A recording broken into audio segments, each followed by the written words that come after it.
Well, I'm like 5 minutes away from not understanding anything that happened. Oh, please. I picked him up and we went and got a pot cookie. So this is going to be an interesting podcast. 2 pot cookies, and you ate a quarter, and I lied to you. They weren't 100 milligrams. You always lie to me. It's never. Milligrams. So get ready to see the fucking devil. This is the same cookie that got us lost to San Diego this week. We're going deep tonight. Everything else don't fucking matter. I got 2 great guests in the studio. I got my brother Martin Moreno and my other little brother fucking Gabriel Fluffy Iglesias. What's happening, gentlemen? What's up, Uncle Joey? What up, Joey? I can't call it. Great to have you motherfuckers here. Thank you, and thank you for sharing your treat with us. Please, it's an honor. Oh yeah. You gotta get the blood going. You know what I'm saying? Because if not, I want everybody to be on the same wavelength here, so nobody's missing nothing. What's going on with you there, Iron Maiden? You bad motherfucker. He's walking at me on the street. I'm like, look at this guy. He looks like a young Danny Trejo. Yeah, right? Look at him with his long hair. Mexican D. Snyder. That's fucking the axe. He's not even machete. He's the axe. He's still. I'm feeling good, Joey, man. You look beautiful. Thank you, bro. I seen your son last week. That's a big motherfucker, dog. That's 6'4". He's bigger than that Blake fucking Griffin.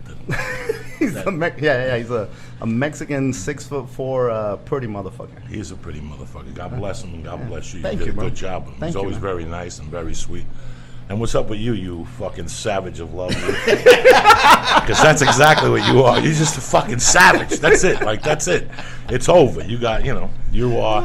I got to ask you a question off the bat before we even go anywhere. When we were on that bus, on that plane ride with mommy in the middle, and we both fell asleep on her, coming back from Tucson, when you were sleeping that day, did you ever have a thought that you would have a concert movie coming out July 11, 2014? My only goal at that moment was to pay my rent, man. I just wanted to, I had not even full rent. It was half rent. It was $150. The club's name was Bugsy. If people came in with a bug, they got in for free. It was booked by Rudy Moreno. Yes, yeah. So I took home 30. Right, you took home 30 and a check.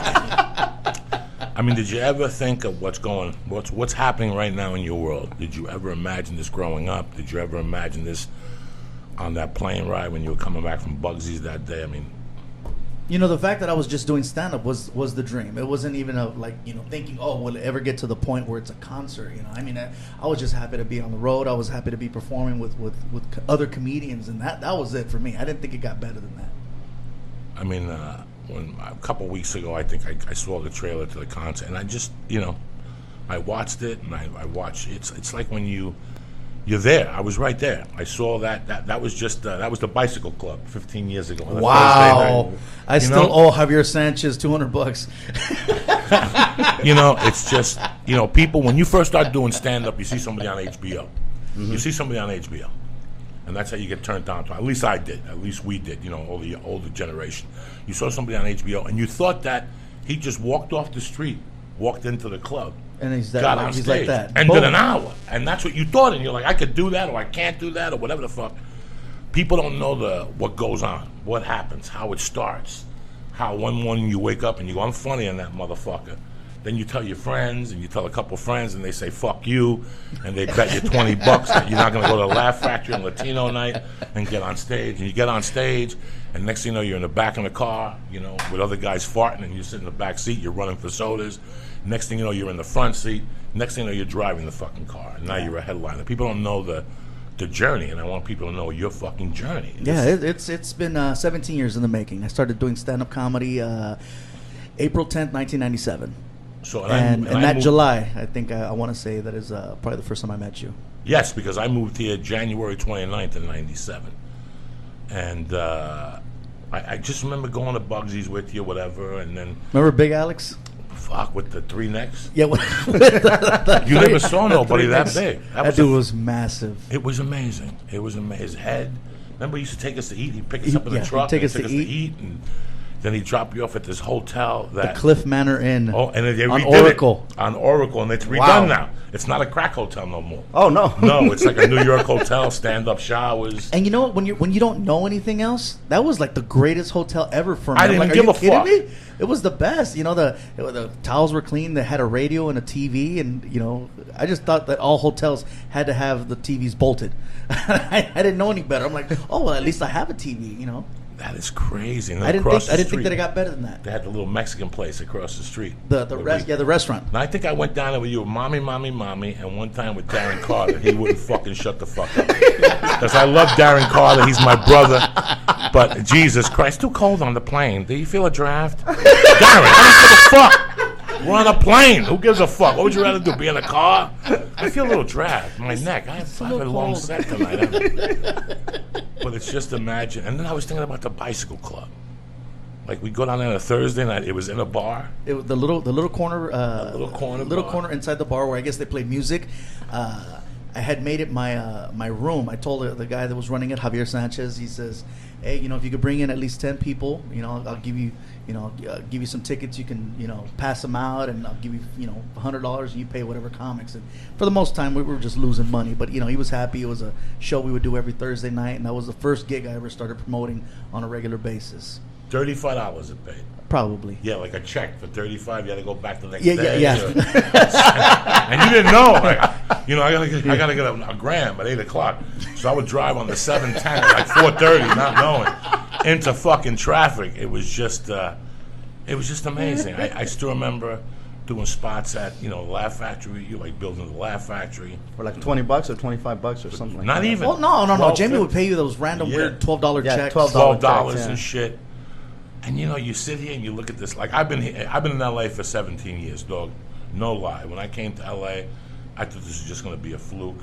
I thought I was just trying to kill time. I was just killing time to face reality. But then it became like Richard Gere in Office and the Gentleman. I had nowhere else to go. That's it. And when you have nowhere else to go, what do? You keep getting on stage, and eventually you're going to get fucking funny. Something's going to happen. It's funny. I go to jiu-jitsu now. You looked at me weird when I said that to you about a year ago. Because I got sleep apnea. And I hate being scared of something. I hate fucking being scared of. Like, I'm scared of needles. Whenever I go get blood out, I bring Santana, Oye Como Va, and I put the iPod on, I look the other way, and I move my foot to the rhythm. I don't like blood. I don't like needles. That's why I go to acupuncture. Because I want to always overcome my fears. Okay, I was gonna say I fucking hate it. So I'll go to acupuncture. I won't look at the needles. I'll look down. For the first 2 or 3 years, I fainted. Now I don't faint no more. From the That's needles. some masochistic shit. You have to, because what happens when the Russians come? They're gonna stick needles in me. You gotta be fucking prepared. You know what I'm saying? You gotta be prepared. If they traded for 5 foot. Now they're gonna trade. What's his name? They're gonna trade fucking Derek Jeter for 6 Talibans. Did you hear about that one? The Taliban's gonna come. They're gonna fuck us up the ass. You gotta be prepared. You know what I'm saying? You don't want to sit there. Can't take fucking needles. What happens if terrorists take over and we're out of shape? We gotta fucking run. That's why I'm getting in shape. I gotta pick my daughter up and run.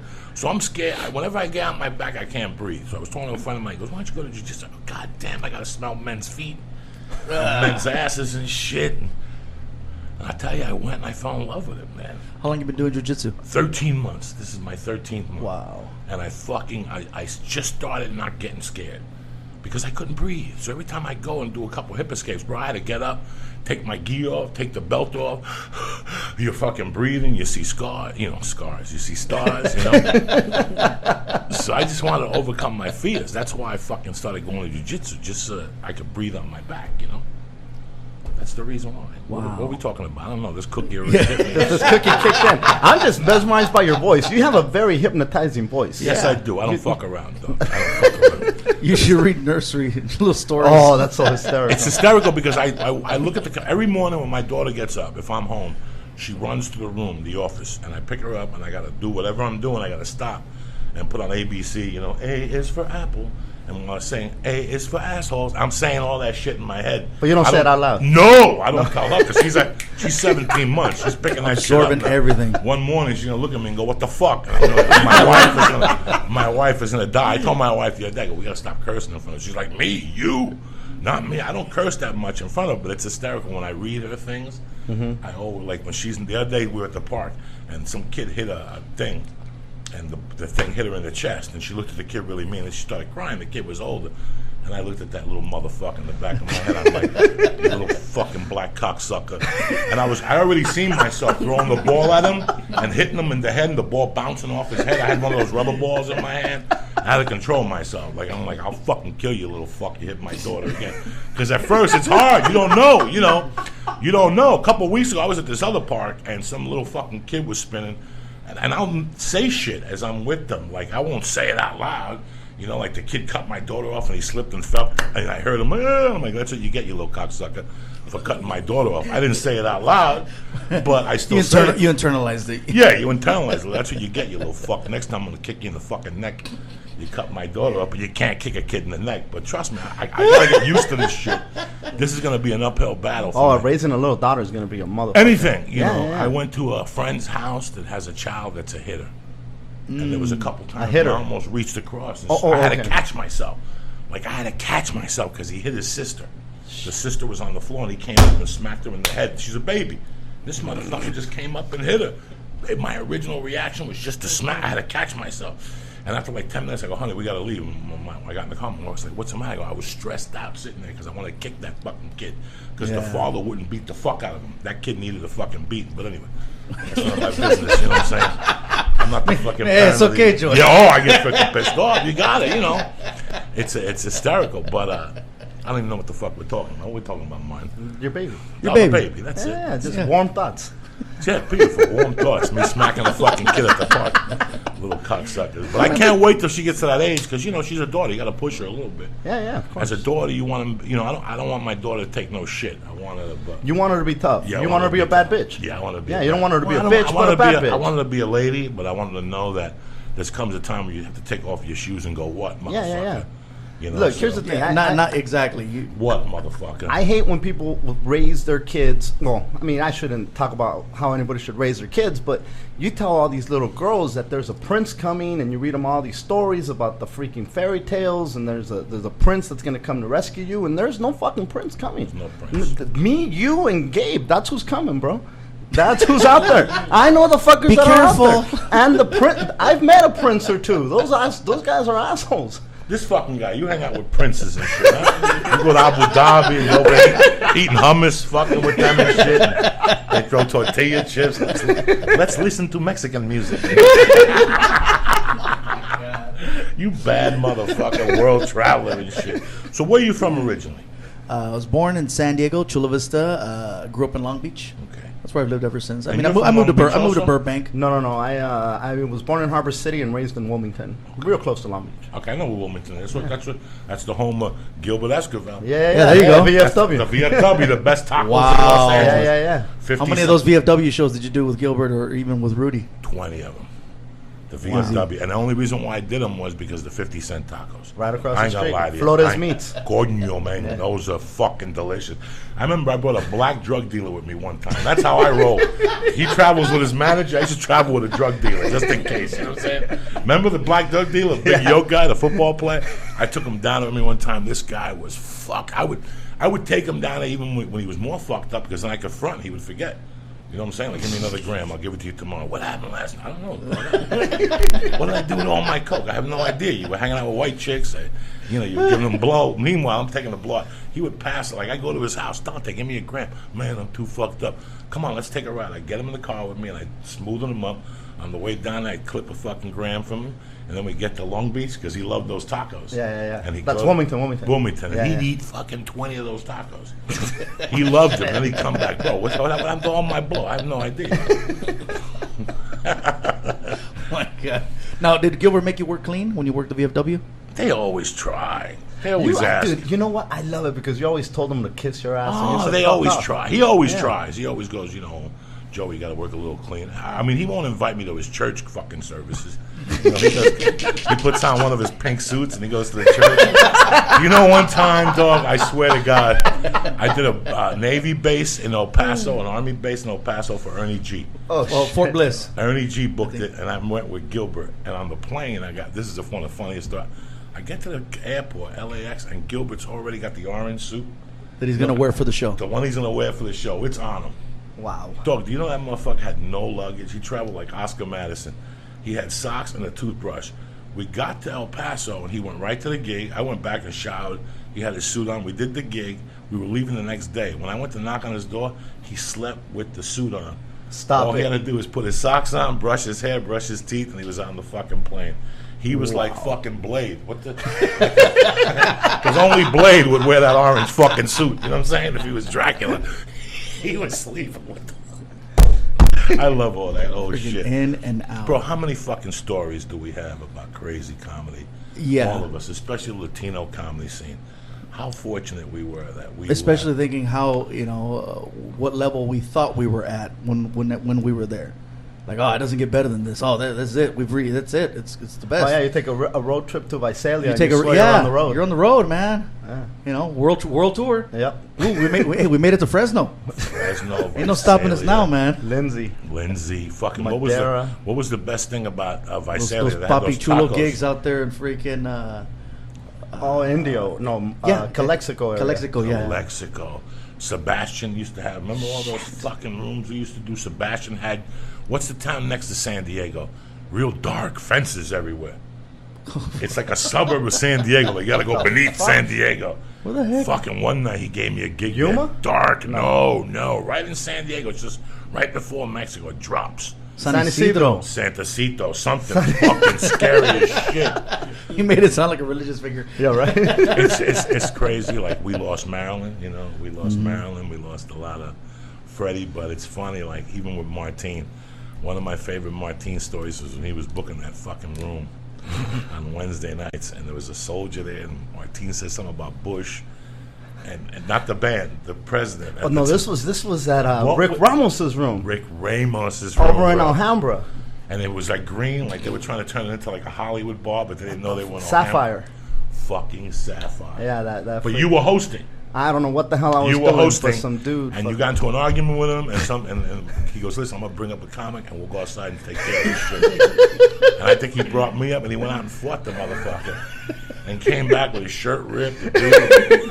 And I'm like, "Oh my god, I love this motherfucker. This is my type of dude here." And after that, I need your number, dog, because I called him every week. You beat up a dude. That's fucking brilliant. I love it. And he went right back on stage. Tip your staff. Like a soldier, he went right back on fucking stage.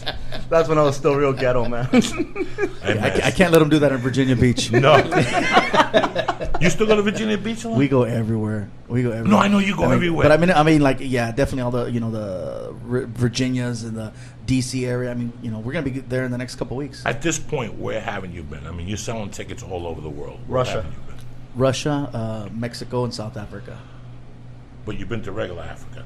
No. Well, I mean, Egypt. not even regular Africa. I mean, the goal is to perform in South Africa. If we could do regular shows in Africa, I'd be there too. But nothing for Africans. hey, Joe was over there. Hey, Joe, no Africa? No lions, no leopards. No lions, tigers, and bears? We're gonna be there. Egypt, shit South like that. Africa. We were actually scheduled for Egypt, but it was the same week of the uprising with Mubarak, and yeah, that's one of those. I think we're gonna cancel it.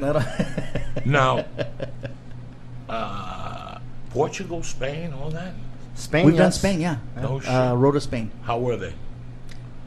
It was a combination locals and military. Okay, so it was. So no, it was cool. The Spanish is a little bit different. They got the lisp, but I get a lot of Twitter followers and Facebook followers from Spain, and they're like, come over here, watch your videos. And why not Mexico yet? Man, I'm Come on, bro. too paranoid. Martin and I were friends with Santana's security, and he's always telling us anytime he goes down to Mexico, man, he takes a big security team because the cartel people and stuff. Right. Oh yeah, I understand. They That. just want to kidnap you. Yeah, they and want make to some kidnap fucking you and dough. make some money. It's funny. Like people are going to Cuba from Mexico now. Yeah. People go on day trips. How fucking crazy is that? Day trips? Day Well, trips. yeah, and they won't stamp your passport. They're No, just they like, won't stamp your passport. They hook it all up in Downey. Where all Nice. the Cubans are there. There's a I Cuban wanna- I restaurant. wanna go to Cuba. There's a Cuban restaurant. You go into Downey. You knock on the table, and somebody comes right over. They tell you where to take the fucking bike in the morning. You go to San Diego. You drive down. I swear to God, I've heard this. You drive down. They take you to Cuba about 6 in the morning, and you're back by 9 o'clock at night. How much is that? It's people do it all the time to go visit their relatives. They bring back fucking food. They bring. Not do you got to be Cuban to go, or anybody can go? They're doing it out of Mexico. You're like yeah, and if fucking- they're not stamping your passport, it doesn't They're really not matter. stamping your Yeah. passport. They put a piece of paper in it. If you want it stamped, you stamp it. If you don't have to stamp it. People go from Canada too. I see Canada trips. A lot of Germans vacation in Well, the Cuba. Canadas and Everybody Germans. Yeah. But listen, don't believe the hype. Somebody went, a friend of mine went, and they said they saw Washington State apples at the hotel. But we have an embargo, so you know how life is. Yeah. You know how fucking life is. Yeah. So yeah, little, there's little an give, a embargo. little take. Because remember, the hotels, Cubans can't eat at the hotels. Cubans themselves can't go to their own hotels. For a Cuban to go to a hotel, I have to go to a hotel, and my sister could come visit me. You know what? I was reading some about there's a different currency out there. Like Yes. they have the currency, and then they have a different currency. different currency. And the different currency is the tourists use it, and the other fucks can't touch it. Can't touch It's it. like two different worlds over there. If they catch you with an American dollar, you do 5 years. That's crazy. Really? American money. But they don't gotta fuck hustle. around. They get like there's people out there selling newspapers, but all on the down Sucking low. dick, there's women, Dude, there's there is some. big prostitution. Yeah. That's why a lot of the Germans, that's why a lot of the guys go, older guys get in groups, and they say they're going down there for underwater activity. Yeah. Get down there, you know. That just you means get they got them really wet. Yeah, you get some. You get some Cuban girl that's 18 for $3. You know, they'll suck you and fuck you till from now till Tuesday. Yeah, that's why they go down there, man. It's fucking crazy. It's really crazy. You know, your boys always go down there. They've been there. In fact, my cousin's band opened up for Ozone Motley. Oh, okay. When Ozone Motley, when I did Stand Up Revolution with you guys, I talked to them, and they were telling me about a guy who got them weed. That was my cousin. It's my cousin's band. He's in the National Cuban fucking Band. Him and his sister and their parents. Their parents are really my uncles. So yeah, they're my cousins. How fucking crazy is that? I think it's crazy that there's freaking weed in Cuba. I mean, They got consider- everything in Cuba. Yeah, but I mean, what's the punishment? I mean, if you get caught with $1 and you go 3 years, Yeah, they'll kill you. I mean, what the They'll fuck find if you with get a caught with joint in weed? Cuba, but I heard It's a it's beheading really right bad. there. It's Who not knows? like what we're getting here. It's just really fucking It's not worth bad. that. Just take some cookies. Yeah, just take a couple cookies. Fidel gets one Speaking of these- which, man, I feel like I'm gonna eat the microphone. Are you hungry already? No, I haven't, but I'm feeling. Yeah. No, this feeling takes power, man. This is good. This is dog. I don't fuck around. It used to be Chibo Chew, the Green Hornets. They're the best. 70 milligrams, but 220 milligrams of CBDs. These cookies are 200 milligrams, and you see the fucking devil. I love the fact that you had to use your shoulders and all your arms to tear the packaging open, which tells you how strong it's got to be It's like- for it to be in that level of packaging. It's like made in fucking. That's like to make sure no kids accidentally tear that open. No, and that's what it says. Don't give it to no fucking kids. They'll Yeah, die. keep out of reach of children. Keep out of reach of children in big red letters. I don't even eat those cookies in the house. My wife don't want nothing in the house. I gotta eat that shit outside. I gotta stash it outside like fucking. How you doing over the Lee? How you doing, Bubba? I'm all right. What I have 70 milligrams, so I have a few Holy minutes left. shit. I gave him 100 on the ride to San Diego, and we both got car sick. I had to pull over, and I'm thinking I'm gonna die. This is what he didn't see. I got out of the car because I get car sick. I always get car sick, but this cookie hit me. I ate half the cookie with him, and I popped a Chibo Chew like a fucking savage. And I get to this casino, it's Harrah's, and I gotta pull over. I mean, this is terrible. Doing 90 all the way to Doing San 90 Diego. the whole fucking way. You know, I don't play games.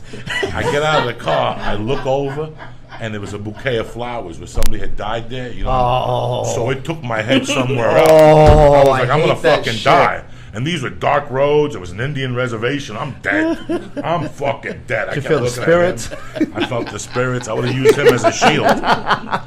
But luckily we made it. But we were so fucked up. And last night I was so fucked up. Last night I ate a whole one of these.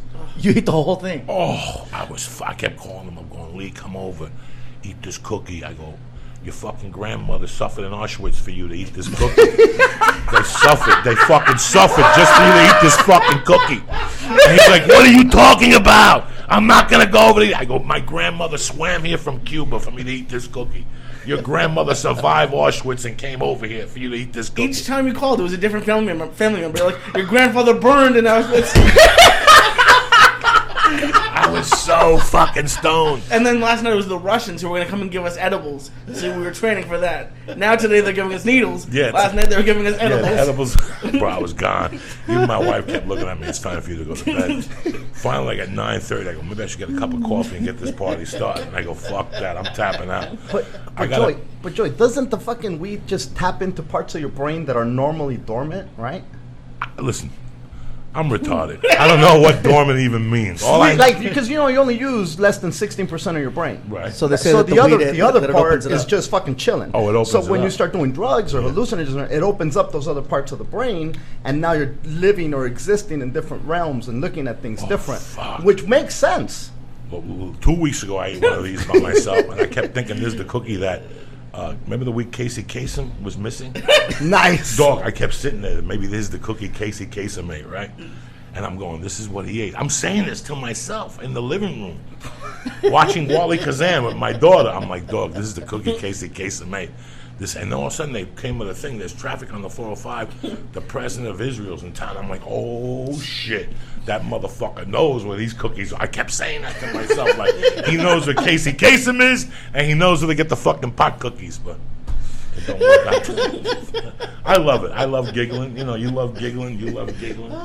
We like having a good time. I'm just trying to figure out how I'm gonna get home. You're gonna be fine. You're gonna be fine. That's fine. There's a Puerto Rican restaurant right down the corner named Mofongo. We can make a pit stop. Mofongos. And they got Coco Rico. They got everything just like in Puerto Rico. Oh yeah. Every big time Puerto Rican comes up here to eat. They said that They serve stuff like lechon and all that shit. And then they got a criollo across from.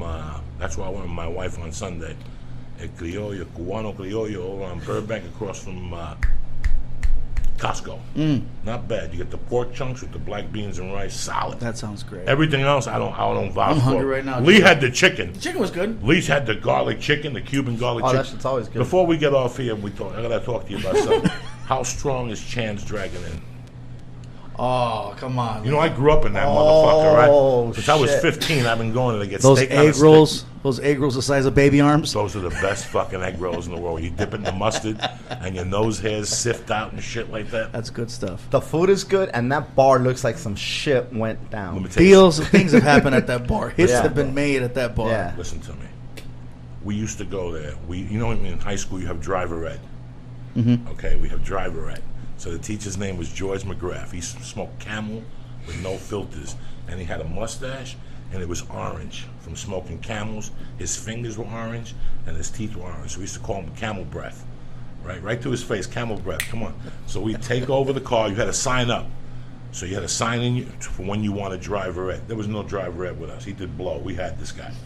So we get in the fucking car. We were sophomores in high school. We get in the car, and we go, where we going? First, we got to stop at the liquor store. Guys, you're going to make me lose my job. God, what the fuck, McGrath? Come on. Let's go get some fucking beers. It's a party. It's a celebration, fellas. You know what I'm saying? All right, get an 8-pack. We got a little 8-pack because they were nips. Nips is 7-ounce beers. Then the next thing, we got to stop at fucking Chan's Dragon. Guys, I can't have food in the car. Come on, McGrath, we'll buy you some egg rolls. A fucking steak on a stick. You motherfuckers. And we go to Chan's in high school and get 2 egg rolls in a package and get steak on a stick, and we'd eat them, and he'd take us back. It was the cars that his side had the brakes on too. Yeah. So you know what I'm talking about? But the best was, it was just me and him alone. I don't give a fuck. I'm going to talk about this guy because he won't be my friend on Facebook. So fuck him. He's mad because I put a bet in with him, his buddy. Come on, Camel Breath. Mr. Pollute, and we didn't pay him, so he never wanted to talk to me again. So when I saw he was on Facebook, I hit him up. So me and him, I was like a sophomore in high school. We were in front of Carvel on 38th Street, Union City. I'll never forget that, dog. And he goes, you got any blow? And I took out a double-barrel shotgun. It was a glass with 2 things that went into your nose with a spoon at the end. So you opened up the baggie, and you took the thing, and you went like this, and then you just took the 2 things in your nose, and it went in both your... Bro, this is 1981. Double-barrel shotgun. And I would always get fucked up and sit on it because it was made out of glass. I had more cuts in my ass than fucking... And you're afraid of needles. Oh my God! It was. I go home. Why is my ass hurting? And also the next day I have a scab on my ass from cutting myself. Who was your friend who paid the bartender there to karate chop him? Oh, Roger Holloway. We were kids. He'd go in there and go. We'd all walk in. The guy's name. The guy was as Chinese as could be, but he had like a white name. So when you go in there, how you doing, Gabriel? I said, and you go, Charlie. His name was like Charlie. He retired. Are you sure you weren't just calling him Charlie? No, I don't know what his name is. Because I can see you doing that. But I had a friend that when he'd go in there, automatically, he'd just put his neck down. And my friend would go in, he'd be talking to us, and all of a sudden he'd go, hold on 1 second. Charlie, come in. Charlie would come over and put his neck down, and Roger would go, ha! And karate chop and give him like a 20. Let me get a drink. Give everybody a fucking drink. Here's a 50. Let me karate chop you again. Karate chop him. Dog, it was the funniest thing in the world. It was a dude that just let you karate chop. Just let him karate chop you. But we go in there. Now it's not. But if you get on that road, and instead of going straight, you make the right, you're 8 minutes out of the city. Mm-hmm. So I don't care who you went in there with. You go in there with Johnny AA. I haven't had a drink or a taste of Coke in 8 years. You give them a pork chop, like a rib and shit, bro, and also you put a beer in front of them or a zombie. They had those zombies with the straws that 4 people could drink. Right. Bro, you have a zombie in there, you get the 7-year itch. That place was a parking lot. People would just go back and forth into New York City in the 80s and 90s Wow. to get cocaine and go back there. Now, the way that it looks now, is it the same way it looked back then? Since fucking 1980, it has not changed. Those chairs are the same. Same chairs. The art are the same. Everything the same. In fact, yesterday, I don't know if when you get by, my Georgie lives around the corner from my friend's funeral parlor, Veneri. Mm-hmm. Veneri won the Assemblyman yesterday in District 8. So you got friends in Jersey, motherfucker. Oh, shit. Oh, shit. You got friends in Jersey now. He won the 8th District fucking freeholder. But I remember going in there with him after Missing Persons. Went to see Missing Persons one night. We were all fucked up. And the guy came over and he's like, "Huh, what can I get you?" And I'm like, "Let me get an egg drop soup." My friend's like, "Let me get something sounds else." good. And he goes, "Let me get a chicken noodle soup." And I fucking almost killed him. You don't order chicken noodle soup in Chance, motherfucker. But now they got on the menu. They got chicken noodle soup on the menu at Chance now.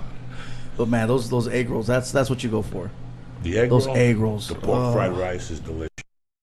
Everything in there was delicious. We fucked up some shit. Oh, I got a picture of the pork fried rice. You take pictures of the food too. I Sweet. take pictures. I got a picture of the fucking egg roll on here. That's how strong I am. I don't fuck around, dog. Yeah, I got a picture of the egg roll somewhere. Look at that. I think we've eaten there, what, like 4 times already? Look at that fucking egg roll. Oh, that don't even look like an egg roll, dude. Well, it looks like that's a fucking... That's a rib. A rib, whatever the fuck it is. I'm sorry, egg roll, a rib. I'm fucked up. What do you want? You can show me a picture of a rib and call it an egg roll. I'm like, come on. There's the monster. Nice. Yeah, she's a big fucking girl. I'm very lucky. What the fuck we talking about? Egg rolls, Chinese food, Mr. McGrath, camel breath. Who gives a fuck? So Everything's good, Joey. when you were in Burbank, now you said you lived in Burbank. How old were you when you lived in? Where'd you go to high school? I went to high school, Long Beach Wilson High School, class of 1994. I lived in Burbank for about 7-8 years ago, Martin? Oh, more than that. It was Actually, no. Yeah, over 10. Yeah, over yeah, 10, yeah. probably about 11 years ago. My roommate was Rick Gutierrez. Rick Gutierrez and I lived together for 2 years. And then I moved That's into where we a started house. writing scripts. And then, That's before he opened up the studio in San Antonio. I love Rick Gutierrez, by the way. Rick's one of the best dudes out there. After he pukes and shit, he's one of the best dudes out there. I love Rick with all my heart. I miss Rick. I miss seeing Rick around at the club because he was always giving me a laugh, you know? He would always be mad at something. As soon as you walked in, there's no air conditioning here, bro. We gotta straighten these people out. You go talk to them, all right? he's still mad at something. He's always mad at somebody. I love him. He's always, yeah. He's not mad. He's just a parent. Oh, by the way, can I give a little plug for his special? What is it? His special comes out June 14th On what? on Nuvo TV, and then it's going to come out on Netflix. All right. His 1 hour special. Rick Gutierrez, bad motherfucker. I have him call in before the thing. He's a good man, Rick Gutierrez. Look who's calling in. Steve motherfucking Simone. And Nah. shit. Uh-oh. He's probably shit. looking at pictures of fucking Roddy Wrestling. Rice jumping up and down with a little cape on right now in his bed. That crazy motherfucker. One of the sweetest guys in the fucking world. Is he not one of the little sweetest cape guys? on. Oh, yeah, he's nuts. He's nuts. With his little new haircut. Kid Steve. When you were in high school, did you have a dream of fucking doing this shit? Man, I just wanted. My dream was to finish high school, Joey. And you too? Yeah, I didn't finish high school. I had to go back. I didn't finish either. I Yeah. quit my senior year like a jerk off. You got all the way to the end and just bowed out. I quit September, but then I went back in December, and then I worked double hard, and they told me I was short 3 credits, so I told them to suck my dick. I Yeah. took my GED Yeah. before I got locked up. That's so funny. They told me I was missing an English class, and then they let me do 10 book reports and gave me my high school diploma. 10 fucking book reports. I went to the library, got a book of bibliographies, and just copied that shit on, turned it in, I marched. It was a proud moment. And that was it. And that was it. And No, how- no you- big shebang, no big fucking nothing. You finished high school, though. I finished in the summer. Okay. Yeah, How about I you? had to go to Lee, summer Lee school. fucking was an honor student. No, it Look at him. wasn't. Look at him. He's a savage. How you feeling over there? You see the devil yet? It's coming. Okay, as long as he's coming. When did you fucking think you could do stand-up? What fucking made you one day get up and go? You know, first time I ever got on stage, I was 10 years old. It was a school talent show after I saw Eddie Murphy Raw. And then I didn't do nothing until I was about 18, 19. And then I started watching Comic View on BET. And every time I'd see these guys, I'm like, oh my God, I know I'm funnier than this. I haven't done comedy yet, but I know I'm funnier than this. I'm like, really, this is making it to TV? What am I doing in my living room? So watching Comic View is what really pushed me. And where's the first place you said, I'm going to go down there? Once I was able to, I mean, everybody wants to play the Laugh Factory. I mean, back then it was always, the Laugh Factory. There was those shows that they'd have on TV with like a Comedy Express, or they'd have a Comic Strip Live from the Laugh Factory, and it was either Bob Saget hosting or some of these other old school '80s guys. And I'm like, oh man, that'd be cool one day to play at the Laugh Factory. And then you hear the other stories of like Pryor and Robin Williams and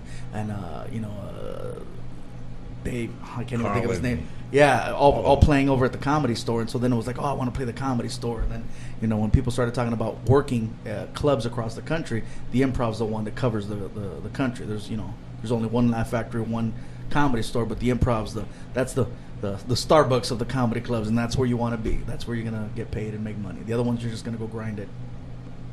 How about you, brother? When did I know? You know what? I started late, Joey, but I always wanted to do it. I always made my friends laugh. I always made people laugh. And then I always thought, well, I can make people laugh because they know me. What about strangers? And I'd go to comedy shows, and I'd see somebody talk about they do a bit about a dog, right? And I thought, holy shit. And because I used to think they were making it up. I thought it was all improv. I didn't know that they worked out a set. That's what I thought. I thought, holy fuck, to do they're just that great. You got to know everything about everything. Like I really thought that you had to be informed on every single topic that they were. I didn't know it was a set. I thought these guys just knows that shit off the top of his head.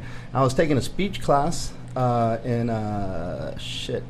'99, and every speech I did, I mean, not to sound like a dick, but it was funny. I mean, and I did it mostly because I wanted to keep their attention. I hated people looking at, because when other people did a speech in school, you just start doodling, you look out the window. I'm like, fuck that. I want to keep the attention on me, so I made it funny, and I threw a lot of sexual innuendo in there. I mean, it wasn't crazy, but there was a lot of sexual. I mean, I did a speech on baking cookies, and I made it sound like fucking the oven and like jacking off. Dude, it sounded like you were jacking off, and then you were finally sticking it into the oven. And this dude came up to me, and he's like, I don't know what the hell you're doing in this class, but why aren't you doing comedy?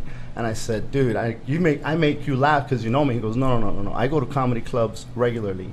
He goes, you made me laugh every single week. He goes, and you're not a comedian. He goes, everything you said was funny. He goes, I don't know what you're doing with your life or why you're in school right now, what you're trying to do, but you were supposed to be a comic. And I was like, what the? And it just like, and I always. You were in the service, right? I was in the Marines for like 2 months. Okay. And then you said, fuck He's that. flat-footed. Well, no, my foot. I have an extra bone on my foot. I'm double jointed. I salute. I look like I was fucking around, but I can't put my hands straight. So he thought I was fucking with him. It was just a nightmare, bro. You would think with an extra bone, man, that'd be kind of like an advantage in the military. Yeah. Like, this guy's actually got extra bones, man. He could fire 2 pistols if he's got double, with that hand. But no, they got the boot. Me, no, I didn't. I didn't do nothing special. I barely finished high school. Went to school at Long Beach City College. Wow. Half a semester. I took that free money that they gave me, bought a stereo and a car, and then just said, You took the student loan. I took the student loan. Remember when they told you could get money? Like, that's what happened to me. Oh, man. When I got that check in the mail, I'm like, shit. And then they said it's a loan. You got to pay it back. Fuck you. I'll pay. When I got. So all you had to do was stay in school for 6 credits a semester. You have to pay the loan back. I was like, fuck, I could do this till I'm 90. I'll never pay these fucking loans back. Well, you know what, bro? I paid all the loans back except the last one. I just paid it off last year. Wow. They came back 20 years later. I thought I was out of the weeds. Yeah, I thought, after 7 years you were good, but no. No, they came back. They'll hunt you down. They wanted 9. I think I got them down to 4, and they went away. So what are you going to do? But you pay for all your fucking sins, bro. They don't fuck around. Yeah, no, they'll show. You know when they show up? When you buy a house, that's when the school you run a people credit show check, up. something happens, they're going to find you. Bro, I'm a fucking crazy guy. You've known me a long time. I have known you for Joe quite knows some me. time. Martin knows me. I'm a crazy guy, and I love doing this podcast. When Lee and I started doing this podcast, I wanted it to be funny. But I wasn't going to sit up at night and write jokes. Mm-hmm. But the purpose of this podcast was that, for me, bro, they always put things out of context when you're growing up, especially for guys that are Spanish or black or Chinese or whatever. It's like, and I came from fucking Cuba. I didn't know no English. One thing, and then I was very insecure because of that. And then my parents did numbers. You know, they were in the numbers operation. They made money. Plus, they went to Santeria. So now, beside worrying about my language, I was insecure about that they were going to find out my mother had a bar and that people got stabbed there. And then when my stepfather shot a dude when I was 8 on 148th Street, I was part of the Addams family. You know what I'm saying? For Latinos. So I've had all these insecurities. This podcast is a funny podcast. I like to have a good time. But this podcast is to let people know, dog, that you can do whatever the fuck you want. And if you're not living proof of that. Thank you. That's why I wanted you guys to come on here. That was the main reason, because a lot of comedians, young comics from the Valley, little Mexican dudes, you know, it's like when we showed up with those kids last year, Felicia's kids. A lot of kids look up to you. They see you on Comedy Central, Gabriel, and they see what you're doing. And when they find that I'm a comic, they come over and they start making fucking noises and pling and all that shit. You know what I'm saying? I'm like, look at these fucking little Gabriels, you know? You know, when you meet these drunk idiots at a bar and they all want to be Doug Stanhope, that's one thing. But when you meet these young kids and they all tell you, you know, when I was 8, I thought I wanted to be a fireman, right? When you're 8, you got 2 choices, a cowboy, Fireman. If I tell you what I really wanted to be when I was like for 2 years, you guys are going to die. I wanted to be fucking Mexican. Stop it. But not you Mexican motherfuckers. I wanted You wanted like that Pancho Villa. You wanted with the bandoleros poncho, and everything. Yeah. With the bullets. I wanted an uncle like that. Like I kept saying to my mom, don't we have an uncle down there in Mexico that I could go live with? Because that's what I really wanted to be. I wanted to be a Mexican with the fucking things. Because you never when I was 10. We don't need no stinking badges. Yeah, we don't need no stinking fucking. You know, when I watched Zoot Suit, I lost my mind. I heard a couple of years ago they were thinking of remaking it, and I was like blocking You can't that know. shit. You can't remake that. Even James Edward Olmos was like, dog, please, I will shoot you motherfuckers up. You understand me? But it's really weird, all jokes aside, that you have done that. You've let a bunch of people know that you can do things, man. It is possible. I mean, as a kid, first of all, I grew up with just my mom. My dad wasn't in the picture. We were on welfare and Section 8. We were living in not the greatest part of Long Beach. It's right on the border of the east and the west, which was really interesting when the gangs would meet because, you know, they would basically duke it out right there in that neighborhood.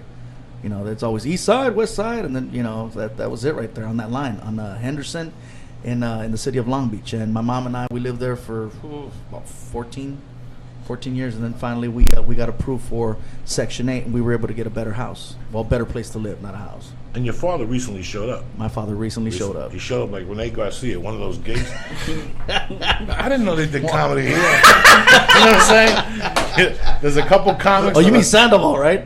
No, Rene Garcia's from Houston. I'm sorry, that's my okay, dog. There's a little comedian, a Mexican comedian. Dog. The guy that Mike Robles was grooming, I guess. He's got glasses, right?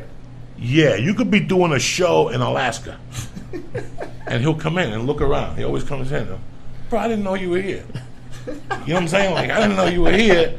I didn't even know they did comedy in this motherfucker. I just happened to walk in to use the phone. I heard your voice. And you're like, really? Just like that. You know what I'm saying? Meanwhile, his phone has everybody's app on it. Right, everybody. You know, it's crazy. There's always these comics that whenever you do in a room, they just show up. They're in the same town and shit. But yeah, that's what my dad did. He showed up, and I thought it was going to get weird. I thought he was going to ask for money. I thought it was going to get like uncomfortable, and he turned out to be okay. He just wanted to let me know I had a couple of sisters in Mexico, and that you know, he was around, and if I had any questions. And you're tight with him now? We're not tight. But you talk. You know, we'll communicate. It's rare, but you know, we do. It's a lot better than it was before. Right. He checks in on you. You check in on him. He checks in. You don't check in? Not yet. You can't. Nah, it's still too, you know. And then since my mom passed, then it's been a little bit, you know, I pushed it back even further because now it feels awkward to talk to my dad after my mom, you know. It's fucking rough, family, huh? Yeah. Family's a motherfucker sometimes. I don't really deal with anybody anymore. I mean, I got one sister that I really talk to, and her daughter, my niece, and that's about it as far as family's concerned. I don't talk to my brother anymore, my other sisters. You know, everyone's estranged. We're just kind of like, that's it. They're, you know, people say that I changed, but I'm like, nah, did I change or did you change? You know, and then, like I said, since my mom's passing, that's when everything was like, okay, you know, we were all doing this for her. And now that she's not here. Now that she's not here, we don't have to bullshit each other no more. No. Wow. It's amazing. You have the same problem, too? You know, I'm just having like a total weed moment right now. Okay, so, then fuck it. I'll leave you alone. I'm going to tell you. No. This is a good thing. You mentioned where Gabe came from. You talk about where you came from. I didn't come from a great neighborhood. Why us? Why? No. Seriously, because you said, you know, all these kids are getting hope and stuff. how the fuck did we get out? Why were we so lucky, so fortunate? Because there's people that I grew up with that are like, you know, We're more driven, or well, they're still, well, they're stuck. Well, you know what? They're stuck. But Joey, it's like some people. It's like I you know, I love you know, where I came from. It taught me a lot, you know. But it is a gang area. It's a gang, you know, place, and people are real proud of you know, gang related stuff. Well, Martin and I always used to do this thing. It's that line we always say. That's all I know, bro. That's all I know. That's all I know. And I'm from Boulevard Nights, the first freaking Cholo movie ever, bro. Fucking Boulevard Nights. Well, yeah. So anyway, proud of the this fact dude, that they didn't even have Mexicans playing the gang members on Boulevard Nights, and this dude looked up and he goes, "That's all. When you run car your barrio, you're a chavala. That's all I know." And I'm looking at that, and I'm like, this motherfucker. That's all you fucking know. There's a lot of shit to know. There's a lot of shit to know. It's like watching Gangland. You ever stuck in a hotel on a Friday morning? Any town, you start watching Gangland, you listen to those people speak, and you're like, that could have been us. Yeah, it very well could have been us. That could have been me. I see people, I see my you know, relatives of friends, like people that I grew up with, real close to them, and I see how what the fuck they're spelling, how they're spelling on Facebook, first of all. And some of the shit that people are saying, and you're like, holy fucking balls, like, you know, I talk a lot of shit on Twitter. You know, I'm talking about coming on faces and whatever the fuck it is. So they're probably looking at me like I'm a crazy fuck, but I'm looking at them like, fucking, I mean, at least I'm enjoying my fucking life. What the fuck? At least I got a fucking dictionary. You know? Yeah, dude, it drives me crazy, but it's like we're no different, but how did we get, because, dude, it was crazy where you grew up. It was insane where Fluffy grew up. You didn't have a dad. He didn't have a dad. My dad was loaded half the time or most of the time, but we still managed to fucking, you know, come out okay. Some people come out okay and some people get trapped. What is it, Joey? That's the moment I was having. And also the level of opportunities that are available back, especially, you know, back then. Yeah. You know, so yeah, it is. It's crazy. You know, how us and why us. Yeah. Dog, for me, I've been trying to figure out this question I finally got, and I'm gonna tell you guys the truth, what it is. You know, I tell stories. I tell stories about waking up next to a piece of dog shit and doing coke all night. You know, for years, you know, it was food, coke, and whatever the fuck I was doing for 30 years. But I tell you, whenever I got really down, I would always go back to my mother. And I would always answer like, she didn't come from Cuba for me to be doing this. And how would she feel today? Wow. How would she feel today if she knew what I was fucking doing, you know? If she was looking down, you know? And that always So made the me mother strive. figure is the biggest influence. Anything, bro. I just had Yeah. this thing inside of me that this was not going to happen to me. I can't let this happen to me. I went to prison. I don't put wanna the let her suit down. on. I was a fucking bagel chef in prison. And I almost blew up the thing one day, so they made me the stock clerk. And, you know, guys, you know, I was in there, and once I had a guy at gunpoint begging me for his life when he had handcuffs on. Do you understand me, bro? When I went out to that car, I didn't know what to feel, but I know this was not what I wanted to do. And one day you make a decision, and you look at your cousins or your friends from the neighborhood, and you go, you know what? I might not want to be a fucking doctor, but I know I don't want to be one of these motherfuckers, as bad as that sounds. That's how I looked at it. I just know the people I didn't want to be like. Like, that's it. This is not what I want to be. And not everybody in there is crazy or, No, or a gang member. Not all of them, but there's no. that handful of people that are just like, holy shit, you're never gonna get it. You're never gonna get it. And people get stuck in their lives, and they look at from a different perspective. Yeah. You know, bro, people look at us and go, do you remember when you were first starting, Fluffy? Your first 3 years and you were broke? And people look at you and go, what the fuck is wrong with you? Mm-hmm. You know, what the fuck was wrong with us? You're right. What made you get up one morning What? I mean, and say, for 5 years, I'm going to fucking starve? yeah. Because we all in this room Yeah, have we did. one Yeah, thing. you make Joe a Mirage. sacrifice. We all starved for 5 fucking years doing this. You seen it, Joe? You seen it. You know, you fucking starved doing this. You go from hand to mouth for a couple weeks, or Then and there's Sebastian always takes away $25, Right, and he then fucking Sebastian promised you 50, but or Shank Rudy- shows up. Rudy Dude, gives you I told him that at the Christmas party one year. I think he got mad at me. I was all loaded. I said, fuck you, Sebastian. I remember driving out to Chino. You told me you were going to give me $50. You know, I had a big-ass truck, bro. A fucking 8-cylinder fucking truck. I was driving to Chino in from Carson. This motherfucker gave me 25. My cell phone got disconnected. Bro, I'm fucking 30 years old going through that shit. Please. What the fuck? But I didn't get into comedy until I was 30. Yeah. 30. So at 35, I was dying. You know what I felt like at 35? I was fucking dying. I had abandoned every credit card again. Yeah, going through all your every resources. time you take a fucking student loan, they send you another card. I had Discover card. Oh, I had those bitches on the ropes, Jack. I had those because they used to send you checks. In those days, they would send you a card and a check. But on a Saturday and Sunday at the bank, they couldn't check the checks. Oh, to see if they were legit. Yeah, so even if you were over the limit, I'd be at fucking the hub on Saturday night, banging those motherfuckers out. Every Monday morning, 9:01, Mr. Diaz, bring that check back immediately right now. Fuck you, that thing is gone. That thing is gone.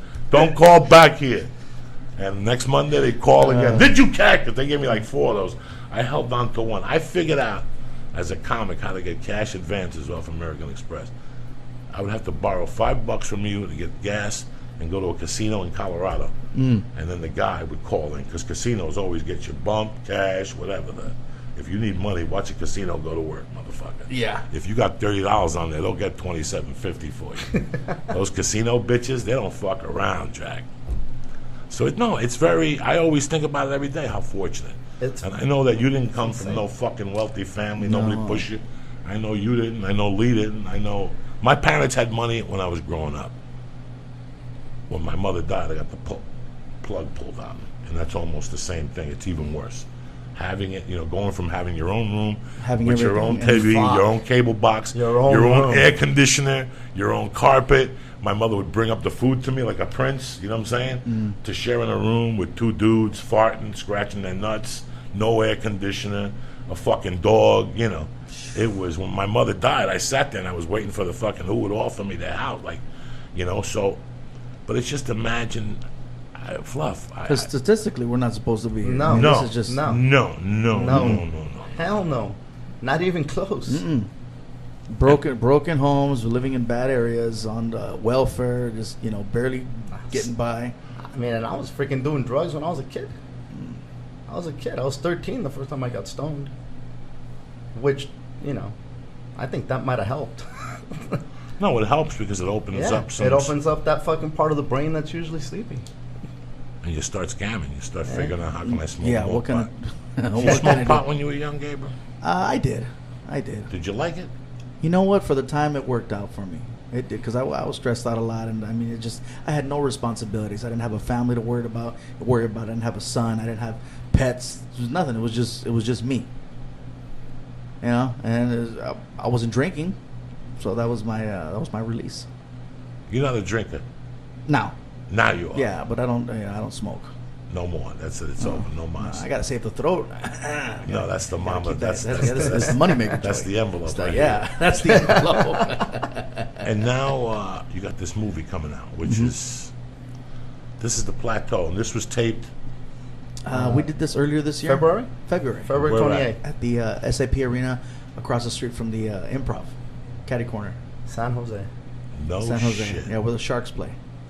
Wow. So I mean, it looks fucking beautiful. It was a lot of fun to make, and I was excited. I mean, just because I was telling Martin, I think it's legit to say that it's the first time a Latino's been put in a platform like that, as far as a comedian's concerned, to be given that level of stage and an opportunity. So, That's amazing. like for me, I just wanted to make sure it looked the best, and it was the best stuff that I could put out. And what do you feel? Did you ever, when we were fucking around doing K-Locos? Oh, God. With Mike Robles. Yeah, but you think of a show like that. Listen, when we moved to this town, when you sit down with your manager, what do they say to you? You're going to get good at comedy. I'm going to put you in comedy rooms. You're going to either get a deal, you're going to get put on a show, you're going to do Letterman and Leno. Yeah. That was the plan back then. If you're a manager, that's all you needed to do. I'll get you on Letterman, or I'll get you on Leno. Let's get you a development deal. If nothing else, let's just get some money for that. Try to get you a sitcom. But Maybe get you in the K-Locos movies. opened up a door for you. K-Locos was a cable show that ran, I want to say, 5 years maybe? Yes. It was produced by a comedian named Mike Robles, who I give him his dues. He put me on that show. Yeah, he put me on that show, and he highlighted me every chance he could in commercials and all the different ads that they had on. So I owe him quite a bit. That show, plus the fact that if you have a show that they're running basically every 5-6 hours. Yeah, they were rerunning it during the day and rerunning it at no matter night. how many times they played it, people watched it though. Every time you were on, if you cruised by your TV and you saw it, you would stay tuned. People would watch it. Yeah, because there was no DVRs or nothing then. So if there's a comedy show and you liked it, you sat there and you stuck with it and you watched it. Yeah. And of course, they're running the 20 commercials in between for the tours. People would get together in people's houses to watch Get Locos. Yeah. I mean, it was an event to watch Get Locos. I think people don't. I mean, it was big. I mean, because it really did put a lot of people's faces out there. But you think about it. Was George? I mean, George was. And George, because of Get Locos, because George of Get Locos, became, right? Yeah. Again, for those of you that don't know, Get Locos was a stand-up comedy show on the Galavision network a few years back. And that show's the one that definitely put me on the map. It opened Georgia.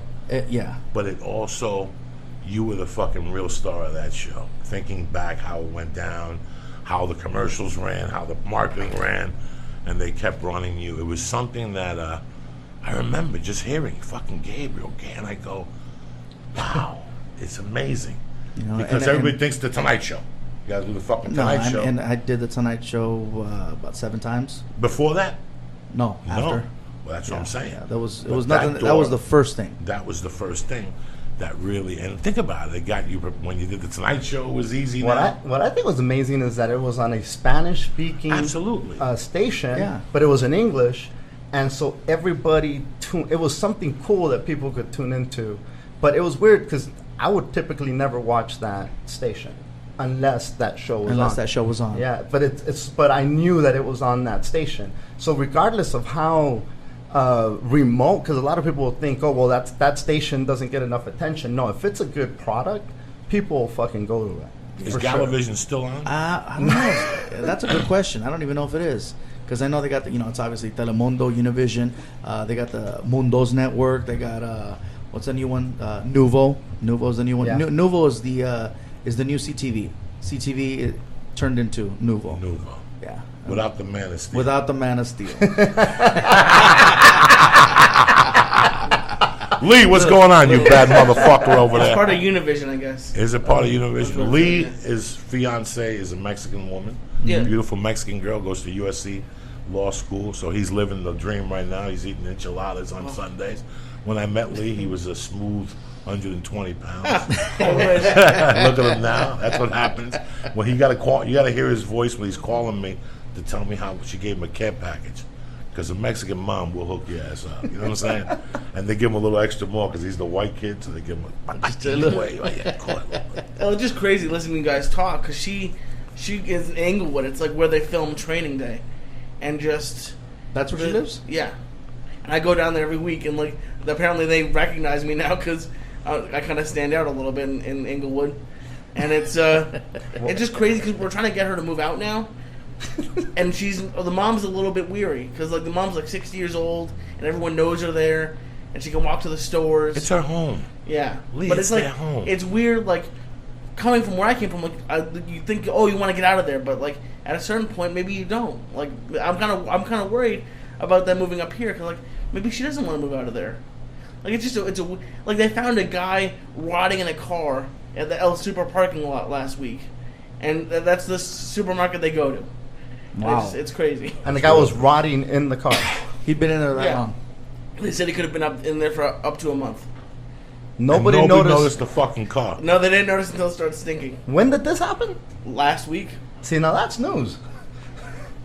No, and it's crazy how you won't go to Mexico because her mom did like the illegal coming in the backs of cars things. She left a kid there, but she won't go back. Mm-mm. She has a sister who comes up every 6 months to see her, but she won't go. No, it's I'm all right.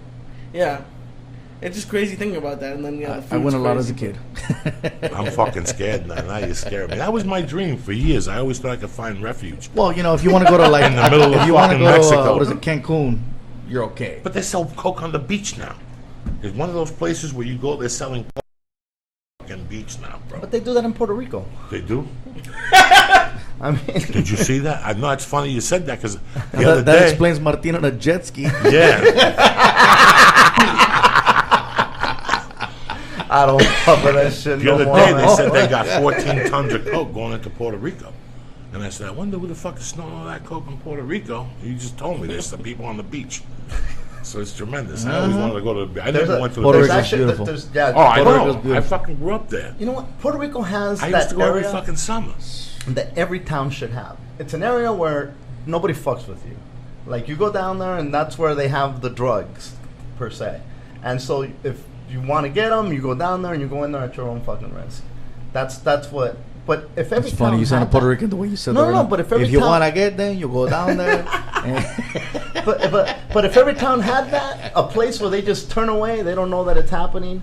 They do that. If every town had that, then people would fucking behave. If you knew that you could go down there to unleash, you know, it's like the Chinese got it all figured out, bro. They're fucking all prim and proper, but then when the lights go down, they have all these fucking whorehouses. These guys go over there, they tear it up, they get fucking rubbed wherever they want to get rubbed, and everybody's happy. Where's this at? All over come on, man. You go to fucking Thailand, you go to Oh, Singapore. okay, in those countries. Bro, I don't got no passport. I got felons. And I got a warrant. They don't let me go nowhere. Nowhere. I can't go fucking nowhere. Bro, you go to Singapore in the daytime, you can't chew gum on the street. You can't chew gum on the street. You get busted for chewing gum on the fucking chewing street. gum. You gotta have your shit together. There's cameras everywhere, right?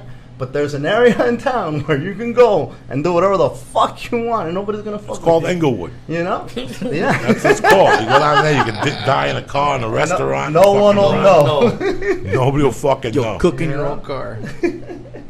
Now, how long? You're married now. Nah, but hey, no. No, man. I don't like the She's title. beautiful. I don't like the title. She's Yeah, beautiful. We're She's together. beautiful. All right, she's beautiful. You're lucky. You married? No. You gave that fucking shit up. I- That's it. I remember We tried it twice, bro. Joey always fucks with And he me. dragged me to the second one. Remember that? He made me was perform the alive. ceremony. Yeah, they I started had the to night at become the a- I had- improv. I had to become a- You gotta a get ordained certified. minister. They started a corporation together. They were selling shirts. Also, someone doing that. I called them, dog. It's tough being married. She's done. This, Joey, I forgot where the fuck I went. I think when I went to Puerto Rico, he called me up. He goes, "Hey, I heard you found a wife in Puerto Rico. You're not coming back. You don't want to grow old alone." He's clowning me on all this shit every time he saw me. As soon as I got Divorce. Because that's what divorced. he told me. They want to die alone. You know, just fuck them and kill them. He was going through that. You know what I'm going to tell you? I don't know what to tell you. You don't have to die alone. What do you want to do? You know? Nobody wants to die alone, but, you know. What was he telling Yeah, me? he was telling he was going through that phase, and we all knew. I told him, "Don't do it, bro. Don't do it." There's some people who could get married and cut the... I couldn't do it at 20. I tried it when I was a young man. I failed at it. Now, when you get old, you got nothing to lose. You're like, fuck, I don't want to sling dick no more. I'm just tired. I already had chlamydia. I got a blister under my tongue. I get married now. For years, I had a blister under my tongue. Every night when I ate pussy, I just popped it in the morning. That's it. I didn't know what was in there. Hairs, pussy. Some chick came in my face one time, and I always got that blister. I didn't give a fuck how I got it. I don't give a fuck. I wouldn't go to Dr. Syphilis. I didn't go. I swear to God. You ever have a chick, her pussy explodes in your mouth? It's tremendous. You don't know what's even happened. Then I would just go over there and tell her, listen, I'm just going to eat your pussy and finger bang you. I want you to come in my mouth. And they would just shoot her. And I just... I was like a kid in a water fountain. And I loved it. I love when she came in my face. I loved it. It's tremendous. But then I got that blister under my tongue. I didn't know what it was from, but I ain't going to tell her. You got a hell of a memory though, bro. Dog, that was a long time ago. You always remember all your sick. Does it keep coming out? No, not anymore. No, that was 20 years ago. I was eating that chick. I don't even know where she is. I tried looking for her on Facebook like a year ago. They banned her. You ever think of a name when you're driving? Like you're driving on the 405, you think of a chick that stuck her tongue up your ass, and you're like, that filthy bitch. And then you try for like a week, you can't think of her name. And you're on Facebook putting her first name in, just sitting there. Like, that is, I'm going to figure this I'm going to figure this puzzle out. And then one day when you least Playing expect it, detective. you fucking think of the name. Oh my God, it just comes to you. And you go home and you type her in and she's done. Like she's Yeah, just like, oh, done. Like you can tell she's not been the through the same. gamut. Nah, that's it. She's done. She got 3 kids. They're all different nationalities. She's got a tattoo on her neck. I love it. The years were rough. Oh my God, it's fucking Oh, hysterical. God. It's fucking craziness. Martine, are you in this film? You know what? I do a little cameo on the film. Okay. Absolutely, yeah. Do we have a lot of behind the scenes in this? Is it really? There's a film up front. There's a film Okay. about a 6-minute movie that plays it before I hit the stage. It kind of tells the story about how my mom and dad met. And there's Okay. certain people that get to play certain characters in that sequence. It's a great. Yeah, I'll tell you. Watch. As far as comics go, I got Martin in it. Alfred Robles is in it. Rick Gutierrez is in it. Armando Cosillo's in it. Tommy Chong is in it. Ron White is in it. Gina Brion. Gina Brion. How many comics was that? Shit, that's at least 8. More. What about Ivan? Yeah, Ivan didn't want to be in the movie. Ivan don't got a cameo. Yeah, Nothing? Ivan don't got a cameo. You don't throw him No, a SAG card. He gets insurance. He get level 2 insurance now. I already get him insurance. He wants a SAG card. Some people want a SAG card. You know what I'm saying? Just to pull it out. Just to pull it out, I got a SAG card and shit. It don't get your dick and shit. All right, so after the movie comes out, what's next? Well, I guess depends how the movie turns out, but I'm already The scheduled movie's to do. gonna be fucking great, bro. The movie's gonna be great. You have fans all over the world. You know, 20 years ago, I go see all these comics, and there was maybe 2 comics that when you left there, you felt really good. It was like you did a drug. You know, one was Pablo Francisco years ago. You know, years ago, 20 years ago. When you went to see Pablo, you left there and your fucking head was buzzing. He'd be making noises and jumping up and down and turning purple. You don't know what the fuck is going on. Doing Tortilla Boy. Doing Tortilla Boy and all that shit. The Seinfeld in Spanish. When I first went to the Laugh Factory, I came to showcase for CTV, for the Latino Laugh Festival in 1996. And I saw Pablo up there doing the cast of Seinfeld in Spanish. And I almost ran out of there. I'm coming down here with pussy jokes. You fucking crazy. This is talent, you know. But that's what you've become.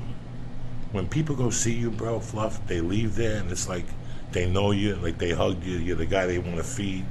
You're the guy they want to, you know. It's amazing what you've done.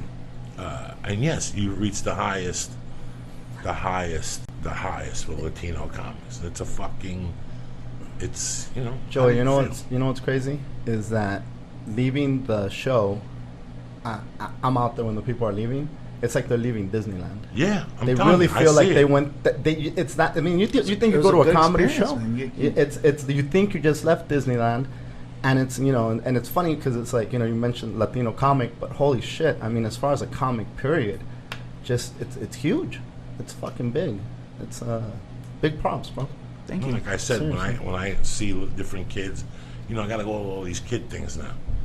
And my wife will say, hey, he's a stand-up. Well, my wife will tell a lady, and the lady go, he's a stand-up comic. And right away, the first person they ask me to, fucking Fluffy. Yeah. And I'll sit, and then they start, jumping and whatever. And I'm like thinking of myself imitating Richard Pryor when I was 10. Like I was imitating You were watching dirty Richard comic. Pryor at 10? Dog, I went to a kid's house that was Puerto Rican. We used to play basketball, and he had a brother who was a junkie. And we had like the Beatles on. Like when you listen to the Beatles, we could tell like this is jamming. And this motherfucker was sleeping, drooling with heroin. And he's like, "What the fuck, you little motherfuckers listening to?" And we're like, "The Beatles." We thought we were cool. And he goes, "Turn that shit off." And he put on Richard Pryor, "The Nigga's Crazy." When Richard Pryor meets Dracula, and my head almost blew up, bro. It almost blew up as an American, as a Cuban, as a young boy. Hey man, what's that dirt on the back of your neck? You a filthy little motherfucker too. All that shit almost made my head blow up at that age. I know it backwards and forwards. There's times in the mornings I'm getting dressed and I'll put that on YouTube and I'll break into tears. Wow. Because that's my childhood. That's what you're going to do for these kids, bro. 20 years from now, they're going to listen to this and go, wow, this is the guy I listened to. Or this is the guy that inspired me to do comedy. My hats go off to you, bro. Plus, I got to tell you a story real quick. You know how me and Lee met? Do you have any fucking idea? No. You think I just met Lee? This is the nicest. I didn't even know you knew him. This is the nicest. I thought he was just the guy that worked the This buttons. is one of the nicest fucking people you ever meet. One of the nicest Jewish fucking people you ever meet. He's the real deal. He eats bagels. He don't give a fuck. That's my brother right there. That's my little fucking Cuban Jew brother. So, I got nothing going on in my life. I go over to this fucking car dealership. Right down the corner where you guys both passed. The Ford, not the Nissan across the street. The Ford. The Ford. I go in there and I tell them I want to sell cars. And they say to me, what are you talking about? I go, I want to sell cars. One guy comes over, he goes, Dog, weren't you in the longest yard? I go, yeah. He goes, what are you doing here? I go, I want to sell cars. I want to apply for a job. I had a plan. I moved to the Valley. I didn't want to go back on the road no more. I just didn't want to go on the road no more. I just wanted to do movies, and I was going to do comedy locally, and I was just going to live in the Valley and kill this motherfucker out. I wasn't doing coke no more. I hadn't been doing coke about 3 years. I was just smoking pot. I had just lost the weight. I would walk around every morning, and that's what made me go into the fucking Ford dealer. And they said, you know what, we'll give you a job. You got to pass the drug test. Boom, I got a call one day that you're doing stand-up revolution. They tell me that I failed the piss test, which I knew going in. And I don't know nobody who's clean. So it's like, in the old days, you could have somebody piss for you or whatever. I do stand-up revolution. You're very nice to us. You give us a bag. You give us a fucking camera, a bloggy. I don't know what I'm going to do with this fucking bloggy. I thought that if you pressed it, it went right to YouTube. Nah, now I got to download this shit. I don't know. And this poor kid hits me up on Facebook, and he says, I'm an editor, and I'm looking for shit to do. So I said, listen, how about I get a camera, and I'll tape the bloggy during the week, and I'll see you Mondays, and I'll give you $100 a week, and you edit it for me. And we put the tapes up on YouTube, and that became Mad Flavor's World. And from there, we shot a documentary, which we were going to shoot with the fucking bloggy. Until this day, we still have the bloggy we just shot in fucking August. So all this is because of you, in a way, because I wanted to do something with that camera. People had given me cameras before, and I kept saying, I'm going to do YouTube videos, I'm going to do this. I wouldn't do nothing with them. I wouldn't fucking do nothing with them. And finally, I go, this kid gave me the best luck in the world. This kid's on fire. It didn't take a fucking genius to know you were on fire. I wanted to do something with this energy. I met him, and this is how this whole thing started. He talked me into the podcast. We did a documentary. You saw the documentary with my mother. That was him. That was this fucking lunatic. We took a plane to New York. I got him to Chance. He bumped into people that I stabbed. It was fucking tremendous. Giving me banana bread at the I entire gave banana shoot. bread the entire shoot. I had them all fucked up. So this is the energy that you spread. I don't know if you knew this story. No, I had so no from idea. that fucking bloggy, which we still have, it's got dents in it, bumps. I will never give that up. They're gonna bury me. That's gonna be in my suit pocket on the right. I still got that fucking bloggy. Wow. And that was your energy. This whole podcast, because from there I was still doing the podcast with Felicia, but this whole thing, he's the one that said you got to do a morning podcast, blah blah blah blah blah. And this is how this started, brother. So That's amazing. I'm happy, bro, that you called me That's today. amazing. I know you got other shit to do. I'm very happy you just dropped in and said hello and spread and brought my other brother with you, this fucking savage. And I'm proud of him, you know. I got a call a couple weeks ago. An agent's going to sign him and shit. He's a fucking animal, you know. He's got shit going on. He's got a hair deal. He's got a hair deal. No. Every time I see him, he's got a new hairdo. I thought it was, he's Mexican. What is it? Iron Maiden. Eddie Snyder. Run to the fucking hills, remember? Run. Is that him? Run to the hills? Yeah, that's Iron Maiden. That's the first album without Paul Diano. Yeah. Who the fuck you think you're dealing with? You see what Paul Diano looks like now? No. He's bigger than me, bald. Are you He's serious? still fucking old rat child on acoustic. Hit it on YouTube. It's horrible. Fucking Paul Diano. Who the fuck you think you're you know dealing what? with? Bruce Dickinson was a fucking genius. When he saw Iron Maiden, he said, these motherfuckers can go to the top, but that's not the guy to take them to the top. That's He goes, amazing. I can take them to the top. He punked himself into the band and took Bruce Dickinson was a bad motherfucker. Because everybody says Iron Maiden with Paul Diano was great. It was great.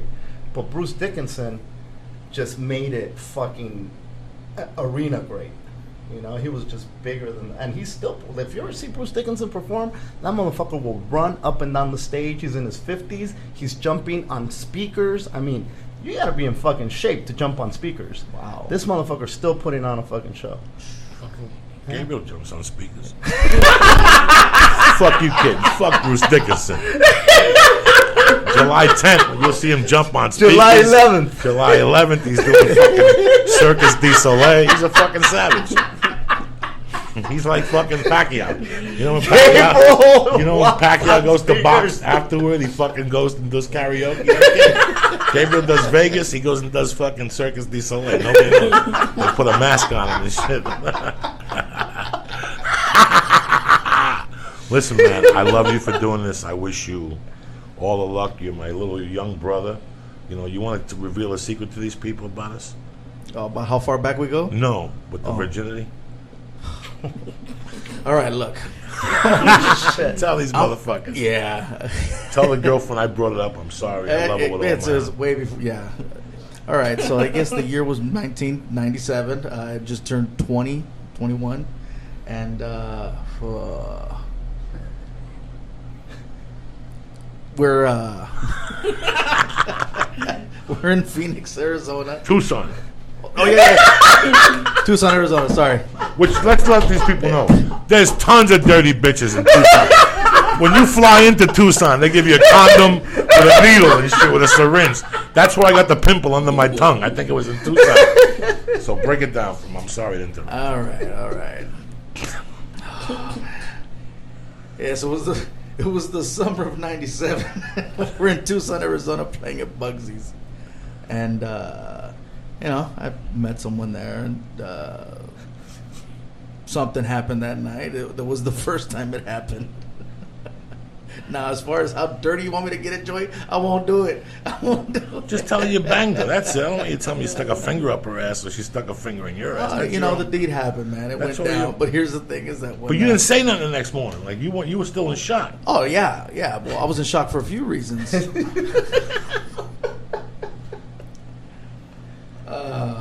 So I go to never mind, dude. The cookie.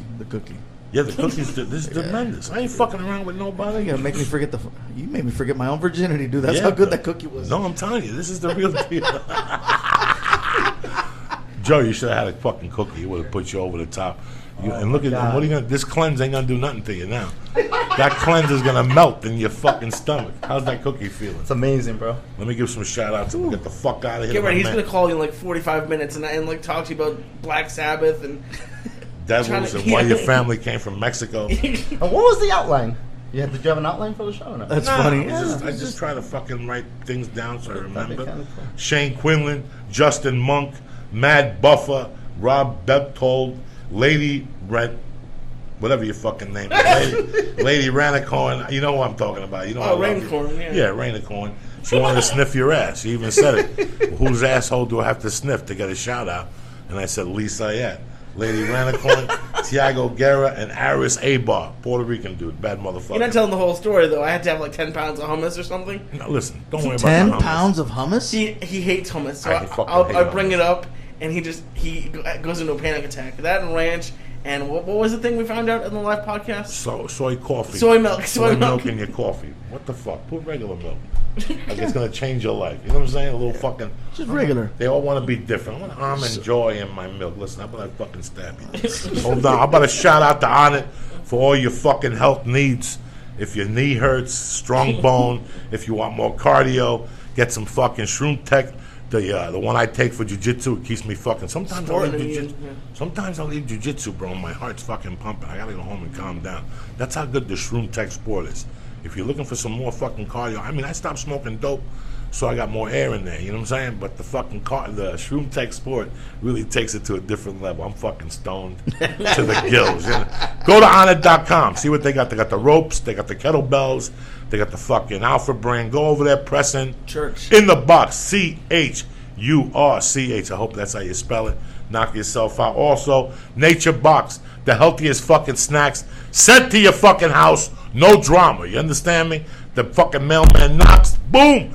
There you get your box. You don't ask him questions, nothing. You can order the pistachios. You can order the sesame sticks. You can knock yourself the fuck out. My favorite, the cocoa almonds. Tell him, Lee, that bad motherfucker. I never get this fine. Shut up, cocksucker. I knocked on your door, but you weren't home. He Never brought them back. once. He brought them back. You bring me the weird ones. You bring me like pumpkin seeds. Yeah, you like that shit. You like hummus. God, Keep eating that shit. They're gonna fucking take you over there and butt fuck you in the muffler. And then you're gonna be eating hummus with chips. You know who the Taliban? I'm scared of you. You're gonna keep fucking around with those people. Nature's Box. Go to the box. Press on what? Joey. Joey. Nature's Box. Get 50% off your first fucking order. This is nutritionalist approved snacks. I ain't fucking with you. They're fucking tremendous when you're stoned. I ain't gonna lie to you. Nature's Box. Naturebox.com. Tremendous. Naturebox.com. The fucking Naturebox.com. The fucking pistachio, spicy pistachios, but the almonds and cocoa, fucking tremendous. And everything's natural, dog. I ain't fucking around with you. Nailed It Life. If you want to smoke wax, Nailed It Life. If you want to smoke the fucking vapor, Nailed It Life. If you want to smoke crack, go fuck your mother. Nailed It Life. Tremendous. Go to naileditlife.com. Tell them Uncle Joey sent you. Get 20% off your fucking first vapor pen. And that's how we do it, dog. You know what I'm saying? I ain't got time for fucking fun and games. This week, Salt Lake City. Next week, Governor's Tuesday, Thursday, Friday, Saturday. That's it. You want to plug anything, my brother? Shoot. Yes, I'll be in San Diego. What date? The 26th of June. What club? American. There you go. American Comedy Club. Nice fucking place. They got pork chops. Go down there. Tell them Martin Moreno and Uncle Joey sent you. They know. They know. Just go to Live Nation. It's him and Willie Nelson battling it out all fucking summer. You take July off still? No, man. Not this year. Not That this year. game is done. Not this year. Actually, for the next month, it's just talking about the movie. So you're not traveling the next month? No, I'm traveling the entire month, going all over the country. Doing my runs to let people know about the movie. So I mean, it's time off, but it's not time off. It's time off from performing, but it's not time off from the traveling and the staying in the different cities and the just getting up early and getting out there and letting people know what's going on. I love you with all my heart. You know that. If not, you wouldn't be here sitting out. You know how much I love you. You have all the respect in the world. I would wish you all the luck in the world. You know this movie's going to be tremendous. I assume I'm going to the premiere. I'll get you to the Fuck please. yeah, I'll wear a suit like a motherfucker, shiny shoes. I'll sit next to Malash like a doctor. You know what I'm saying? I'll watch him all night. He can't eat no fucking cleanse. You know what I'm saying? I love you. Thank you very much for listening to the church. Joey. See you Monday. Have a great weekend. Thank you, Martin. Thank you, Joe, for bringing them up. Flying Jew. I love you, cocksucker. How bad was the cookie? Did I lie to you?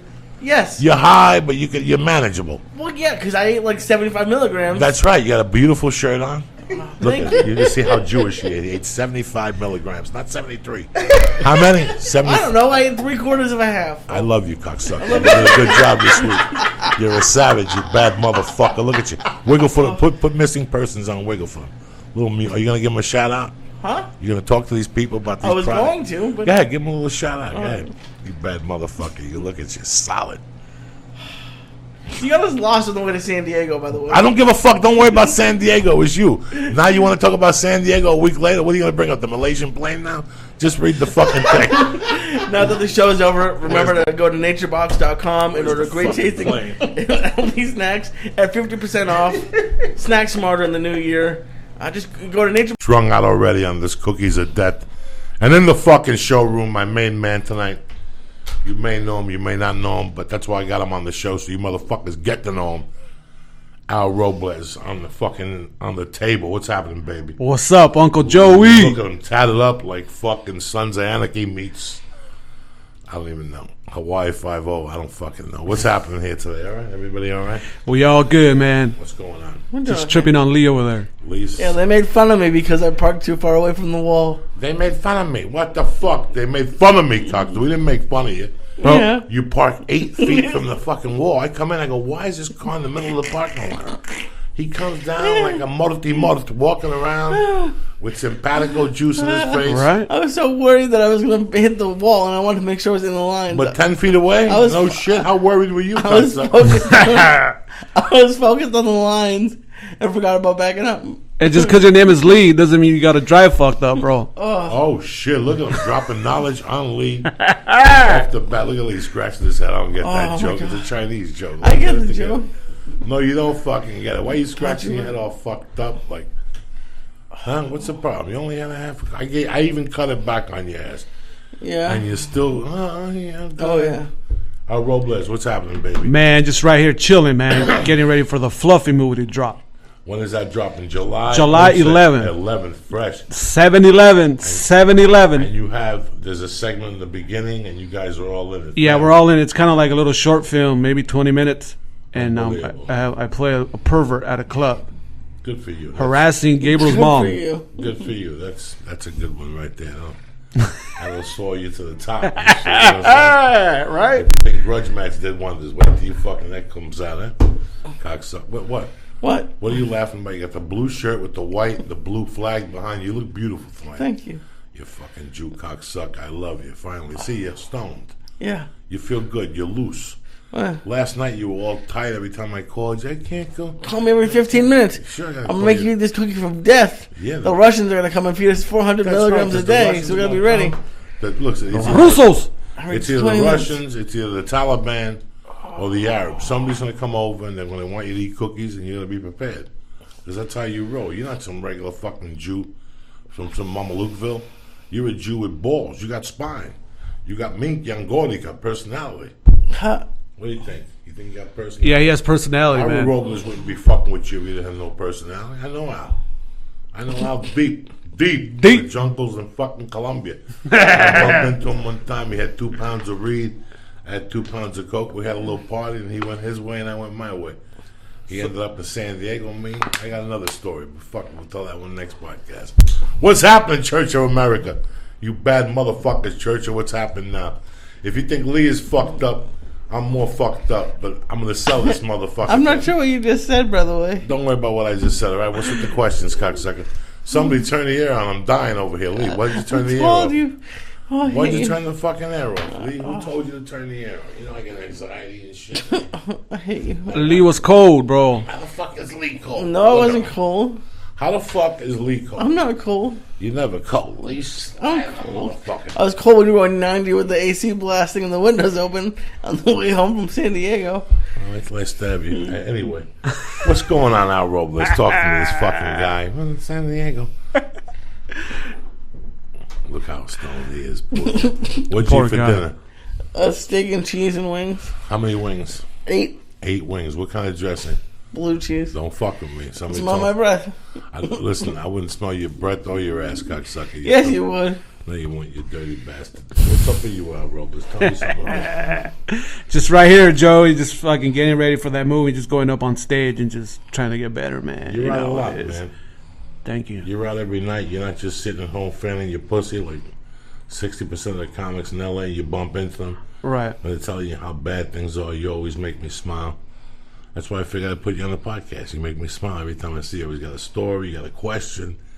You gotta keep it real, bro. Keep it real. You always I tell you all the stories. I tell you what's Shit. fucking going on in Mexico, what's going on in the shit. streets by my hood, what's going on with comics, dude. Shit, this motherfucker's never slipping. You understand me? You got to learn from him. Maybe you should hang out with him for a couple of weeks. He's always on fucking point. He's always got something. An envelope, something. You know what I'm saying? You give him a fucking kilo of coke and he'll do it in one fucking bang and it's all over after that. We're back. Get it together, Lee. Anyway. He's all right, Lee. He's all right. Lee, you're good, Lee? No. Lee's a good man. He's That's a solid. good guy, man.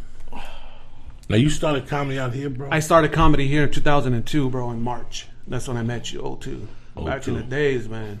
Where did you live back then? I lived in East LA. No shit. All you motherfuckers are East LA's. Yeah, man. This ain't no shit. Just like the videos when I was a kid. Just like Gangland, bro. I live where I live right now. It's kind of like borderline Eagle Rock in LA. That's what they filmed the Gangland about the avenues. Just right, I live right in the hood, bro. What's the avenues? That's a gang? It's a big ass gang in LA. Are they still there? They're still there. Wow. They're the gang that runs the fucking Mexican mafia shit out in the streets. So they're coke and they're Everything, dog. I have a funny story, man. In 2000, I was in the police academy still, and we used to get together with my neighbors, and we used to have water balloon fights, and then with the water guns. So we used to run down the street just throwing water balloons and shooting each other. We used to stop traffic, and then the cops came and, hey, you guys are fucking around. You guys stopping traffic. You guys got to stop. And like the next day, we did it again. And a couple of gangsters came down. They're all like, they pulled us aside, and they're all like, hey, you guys got to stop this shit, man. You guys are bringing heat to the neighborhood. The cops are stopping you guys and they're fucking our shit up. So they made us fucking stop throwing water balloons, dude. That's how quick. Now you were studying to be a cop? I was in the police academy and I got kicked out for stalking my ex-girlfriend. Come on. Yeah. She put a restraining order on me and I got DQ'd. I got disqualified for that. Because when you get a restraining order, it's kind of like a domestic, so you can't carry a gun or anything. Jesus Christ. Where is she now? Fuck, I don't know, bro. Dying somewhere. Yeah. Putting the kiss of death on you right now. She did you a fucking favor. Yeah, she did. I was looking for her on Facebook to fucking congratulate her. But Tell what her happened? thanks, but then I said, you know what, that's fucking stalking again, so I She stopped. changed her name. No, I don't know, dude. I stopped, man. She, Probably. hopefully, dude. Some women take it so fucking personally. Yeah, I mean, I creeped her out, dude. I was stalking her pretty hard. Really? Yeah. Were you in love? I was in love back then. How old were you? I was 21. You had the smell of pussy in your Yeah. nose. It was driving you fucking It was bananas. driving me fucking crazy, bro. It's crazy when sometimes it grabs you like that. I fucking I was drunk. This is the last. This is when she said, "You know, I had enough." I was drunk, and she lives in Glendale, and I took the bus to her house like at 10 p.m. and I saw her car outside, and I jumped the fence at her house, and I knocked on her window, her room window, and I didn't think she was gonna be there, so I didn't have no fucking plan B. And she opened up the curtain, and I didn't know what the fuck to do, man. So the first thing in my head, I went like this. I pointed at my eye and I go, "I'm watching you," and I just walked. Oh, God, yeah. They'll throw you in jail for that. And she called the cops, and I was at the bus stop, dude. Yeah, they'll throw you in fucking jail for that nowadays. And The that's when fuck is she's gone? Had you been with her? I was with her like for like a year and a half. Okay, and then you guys broke up. Yeah, we broke up, and then I said, you know what, fuck this, I'm gonna stalk her, man. Fuck that. I'll burn her fucking house down. Yeah, fuck, that was my next step, dude. I don't give a fuck. Fuck that, man. It's amazing. It really is. Have you ever fallen in love like that, Lee? Tell me the truth. I don't give a fuck. Well, it's easier now because it's social media, so you wouldn't even have to like go near our house. So yes, you would. No. You're gonna go on social. That's half a fact fucking stalking. So yeah. That's like half. No, you gotta go to the house and park there and watch it through the bushes. No, I'm not gonna. Yeah, and watch Yeah, who you comes. do, bro. That's how you stalk. That's all you You're fucking gonna- do. You can't be stalking just on Facebook or on Twitter or I don't anything have like to. that. I'm not doing it anymore. But I mean, why? Like, sometimes it's not possible. Like, Stalking is a sport, bro. You gotta dress up for it. You gotta fucking do everything, though. Balls out. well, I never did that. Were you ever in love when you were young? Yeah. With who? Who was the girl? Which one? I don't know. Who'd you fall in love with that you fucking couldn't stop jerking off and dreaming that you were gonna go to a dance with her, and that some fucking This Puerto girl Rican- named Linda. And what happened? I don't know.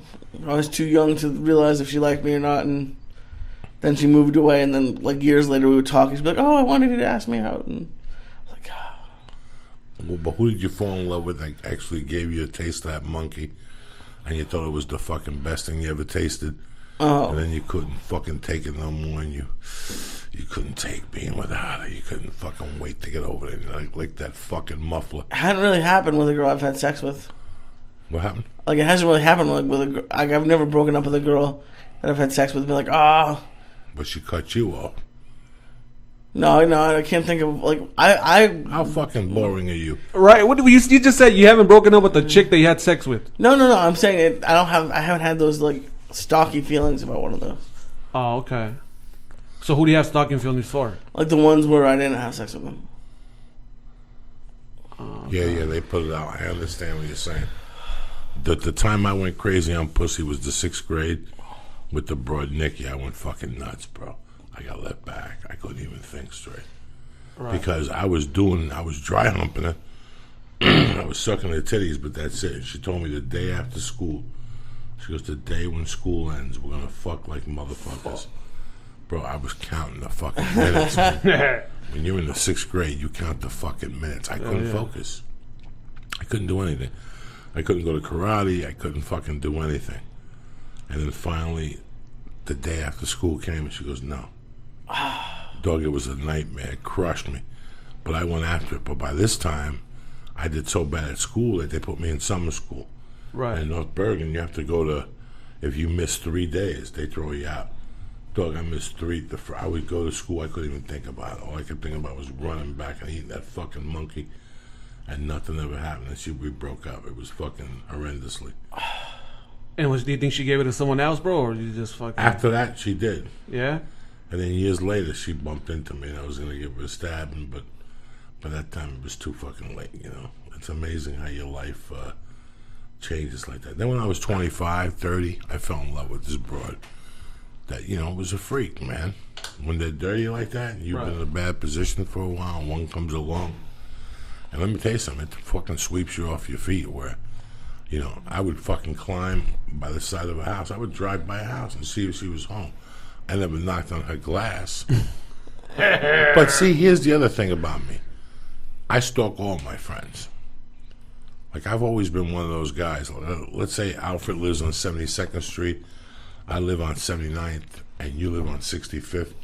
If when I'm coming home from a gig at 2 in the morning, I'll take the route that I'll drive by all of your houses and end up in my house. I've always done that. Even as a kid, I always did that. That was my main thing. I'd always drive around and see what my friends' houses look like. So this broad, it was weird. It was a weird thing, but I loved her, and I didn't know if I trusted her or not. When you have to drive by a chick's house, you shouldn't really be with her because you don't fucking trust her. You know what I'm saying? Right? Yeah. You know what's crazy, man? I was engaged for 2 years, and I'm not with her no more. And I remember when we had just broken up, she was all like, "Oh, I don't think you really love me because you talk about your jokes about you used to stalk your ex-girlfriend and you haven't even stalked me once." I go, "Bitch, that was a long time. I was a little kid, I was young. I was 21. I don't got to fucking stalk you now." She says, "Oh, that's one of the reasons why I didn't know you didn't love me. You didn't stalk me. Like, you have all these jokes about your ex and you stalked them, and we were engaged and you didn't even stalk me." She went fucking there. You were crazy when you were younger, huh? Yeah, I was fucking crazy, man. I remember fucking dude, I love that chick, so I remember stalking her, and I remember she had a man, and I used to stalk that motherfucker too, bro. It's old school stalking. Old school. When everybody gets stalked, the mother, the father, you stalk them all. And it was funny because when I got the restraining order, it was 90 yards away from her, 90 yards away from her car, 90 yards away from her house, and 90 yards away from her work, dog. Wow. That's a heavy duty restraining order. 90 miles from her fucking garbage, everything. I had that motherfucker on total lockdown like Eddie Bravo in 2014. I was on fucking 90 yards, man. What made you try comedy? What made you? When I got kicked off from the academy, and then I got that restraining order. And I always wanted to become a comedian. I didn't know how to do it.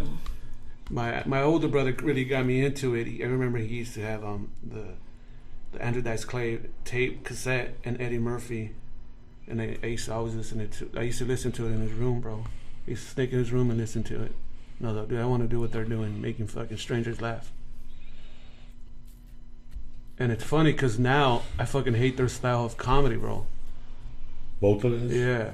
I'm not a big Eddie Murphy fan or a Dice Clay fan, but back then I used to love them. But back then, now fuck. But you evolve, and once you see people, like you see them hanging out and stuff, so you evolve as a comic, but it's amazing who you like at first, who drew you at first, The guy who drew me for sure, like I saw Pryor, got my eyes open, and Carlin opened up my eyes, and David Brenner opened up my eyes growing up, Freddie Prinze. Mm-hmm. But the guy who hooked me was Andrew Dice Clay. Oh, okay. And it's funny because I had a friend of mine named Manny, and he kept bugging me. Dog, you gotta see this 8-track, this CD. What is it? The CD? No, it's not a CD. VCR. The VCR, the VHS. He kept saying, you gotta see this VHS tape I got for you. It was endless. So for a lot of people who don't know, I got locked up. Right. I got out. They put me in a halfway house in February of '89. They let me out of the halfway house in September of '89, and I went fucking bananas. I couldn't stop snorting, so I gave them 2 hot UAs. So December 1st, they put me back in the halfway house. So I was going to have to sit in the halfway house for Christmas and New Year's Eve. It was killing me, dog. Al Robles was killing me. I was a dirty junkie then. And I said, you know what am I going to do? And they had a conference room. They had a couple conference rooms. And somebody put that for $25 you could rent a conference room and have a party with no alcohol but get a TV and stuff. So I got the TV and I put Andrew Dice Clay live from Philadelphia. And it was fucking amazing. That was, Hickory Dickory Dock. Yeah, right. And all that shit. It really was amazing. He pushed me over the top. Then I watched Rodney Dangerfield's special with the 5 comics with Right, Seinfeld right. and Lenny Clark. Once I saw Lenny Clark, I had to fucking go for it. Did you like Paul Rodriguez and those I guys? never liked Paul Rodriguez. Who did you? George Lopez? None of those No, guys. tampoco. Willie Barcena. I was a fucking Willie Barcena fan, bro. That was the first CD I ever brought was Willie Barcena. No shit. Yeah, in 2000. And what the was Academy. that CD called? It was called They're Just Jokes. Yeah. And it was very good. It was very good, man. I used to look up to Willie, dude. I still look up to Willie. You know, Willie's a lot of things, but one thing, he definitely is a good writer. He's a good writer, man. He's a brilliant writer. He puts time into his material. He's very meticulous about it, you know. If you talk to Willie, as good as he is, he wrote everything. Right, yeah. And I remember him telling me, he goes, bro, just if you're going to learn from me, just learn how to write. He goes, I fuck up a lot. I burn a lot of bridges. He goes, don't take that. Don't do what I do. Just learn how to write. That's it. He is a brilliant. If you guys don't know Willie Barcena, he had a special on Showtime that the first 20 minutes were just fucking pure brilliance. Smashing.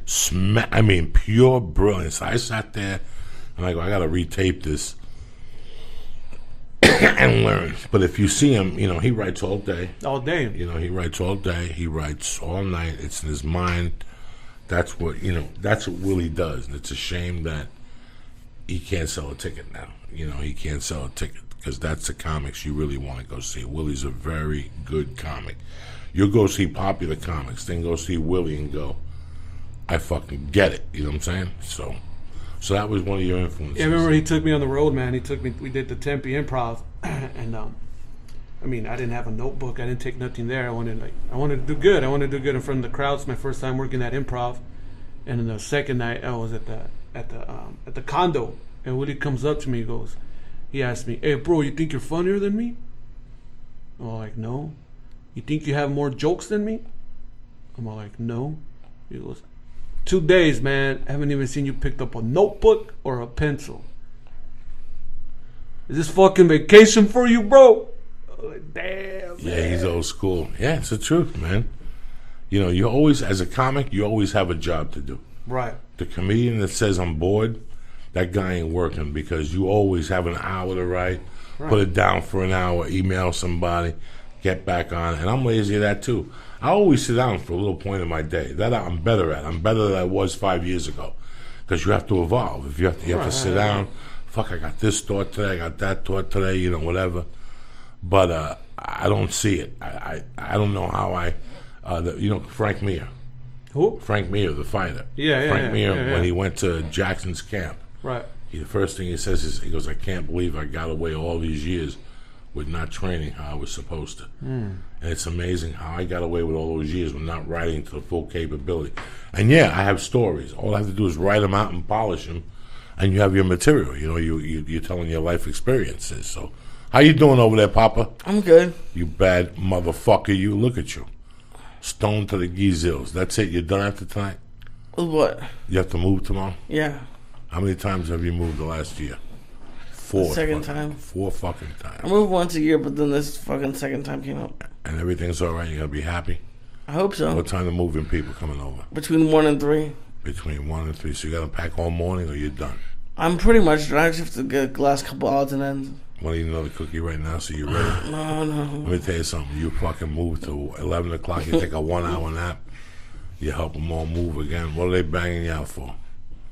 How much is it? 80 an hour. 80 an hour. Well, how many boxes you got? 3-4 hours? Yeah. Okay. It's not bad. I gotta watch this fucking guy. He's good, man. Lee, you're good, bro. Thor, you'll be good. Where you moving to, bro? Valley Village. Oh, okay. Right down the street. So, Sorry Bless about you. that. Yeah. I'm ready now. You know we what I'm back. saying? We're back, bitches. back. Like fucking herpes on the 5th. Your fucking tongue herpes, whatever, from earlier. Don't worry about it. You know what I'm saying? So what? You never ate a fucking chick's monkey that good? No. That's what happens when you lap that motherfucker for like 30, 40 minutes until she blows a fucking loaded staminka juice in your mouth. You know what I'm saying? Anyway. Hey, Uncle Joe, I remember one of the first times I saw you, we were at Casa Latina Rosemead, bro. Remember that shit? Old school with the little taco bar. Yeah, man. With the old shit in there. You get there and they had food out for you like in a like a Chinese buffet type deal. Yeah, right there. remember? And I remember you said on stage, "Fucking kill me, bro." You were all like, there was always gangsters there. You said, "I'm not fucking scared of you motherfuckers. I'm scared of the Mexicans with the tight pants, with their fucking hats and their boots." I fucking died, man. How do you know, bro? Oh, man. Those are the real gangsters, you said. Shit, once you go to El Paso and you see those gangsters that don't say much, they don't even laugh. They just sit in the audience. Every once in a while they go, ha, as they drink their fucking booze with their hats and shit. That's real gangsterism right there, man. These motherfuckers ain't nothing with tattoos jumping up and down at Casa Latina a Tuesday night, fucking with their pants falling down and shit. You know, it's amazing how many fucking nights you go out. I was telling the Agostino yesterday at lunch, that when you start comedy, you have to go out. Yeah, like, you do. There's no nights off. There's no night. Like you don't even think about it, because Al might get 2 spots tomorrow night and get that much better than me. I don't have time for Al to get that much better than me. You got to be out doing 3 spots a night, 2 minimum. 1 is a bad night. Now I got to hang for 2 hours. Maybe I got to spot 11:45. It's Jeff Garcia's room. I'm an hour late. It's in West Covina. But it's amazing how many fucking rooms we went to. Like, I learned Los Angeles from doing comedy. I didn't learn Los Angeles because I'm a fucking visitor and I want to see Los Angeles. I learned Los Angeles from all the fucking gigs we drove to, bro. Yeah, man. Casa Latina. Casa Latina, to Wild Coyotes, Tortillas. Tortillas. All those fucking rooms. And then all Tortillas the had a fucking good- Sebastian's rooms. What's Sebastian? Oh my God, what rooms did he have? He had fucking Scoreboard in Pomona. He had Cali's and was it Chino? Scoreboard in Pomona. That's where the fucking scoreboard was, and they had basketball. Yeah, nets and man. shit. Remember? That was a fucking nightmare. The best one was, I told the story, was Rudy's, the one in front of the strip club. That was an Irish pub. It's still there. Oh, Cali's, no? Is it Cali's, yeah. Yeah. And one night I went in there fiending. We were so broke that Terry drove me, so I wouldn't drop the $50. That's how broke we were. That my girlfriend's like, "How much you getting tonight?" $50.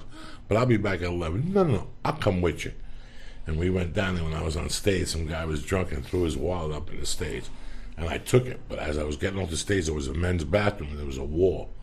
So he gave me a minute. I opened it up and there was a bunch of hundreds. I took one off the top and I gave the guy back his wallet. I was like, wow, I just made $150. That was a fucking payday. Lee, $150 then was $29,000 now. It was fucking so much more money 15 years ago. And you went out every night. Sunday I was at the Comedy Store. Friday, Saturday. We started Monday night. And Monday night. Monday night, either you had the Laugh Factory or you were somewhere else on Monday. Right. I think Sebastian had a Monday night. Yeah, somebody else had a Monday night. Tuesday, you had Casa Latina, and something else. Sebastian had room too. On Tuesday nights. Wednesday, you had Wild Coyotes. And Thursday was the Hop. Remember the Hop in Lakewood, dude? Oh, shit. That's where Felipe, you could pick up her mother and her daughter. Right? That's where you... Yeah. And all these places, Lee. It wasn't about how much you got paid. It was how good the taco bar was outside.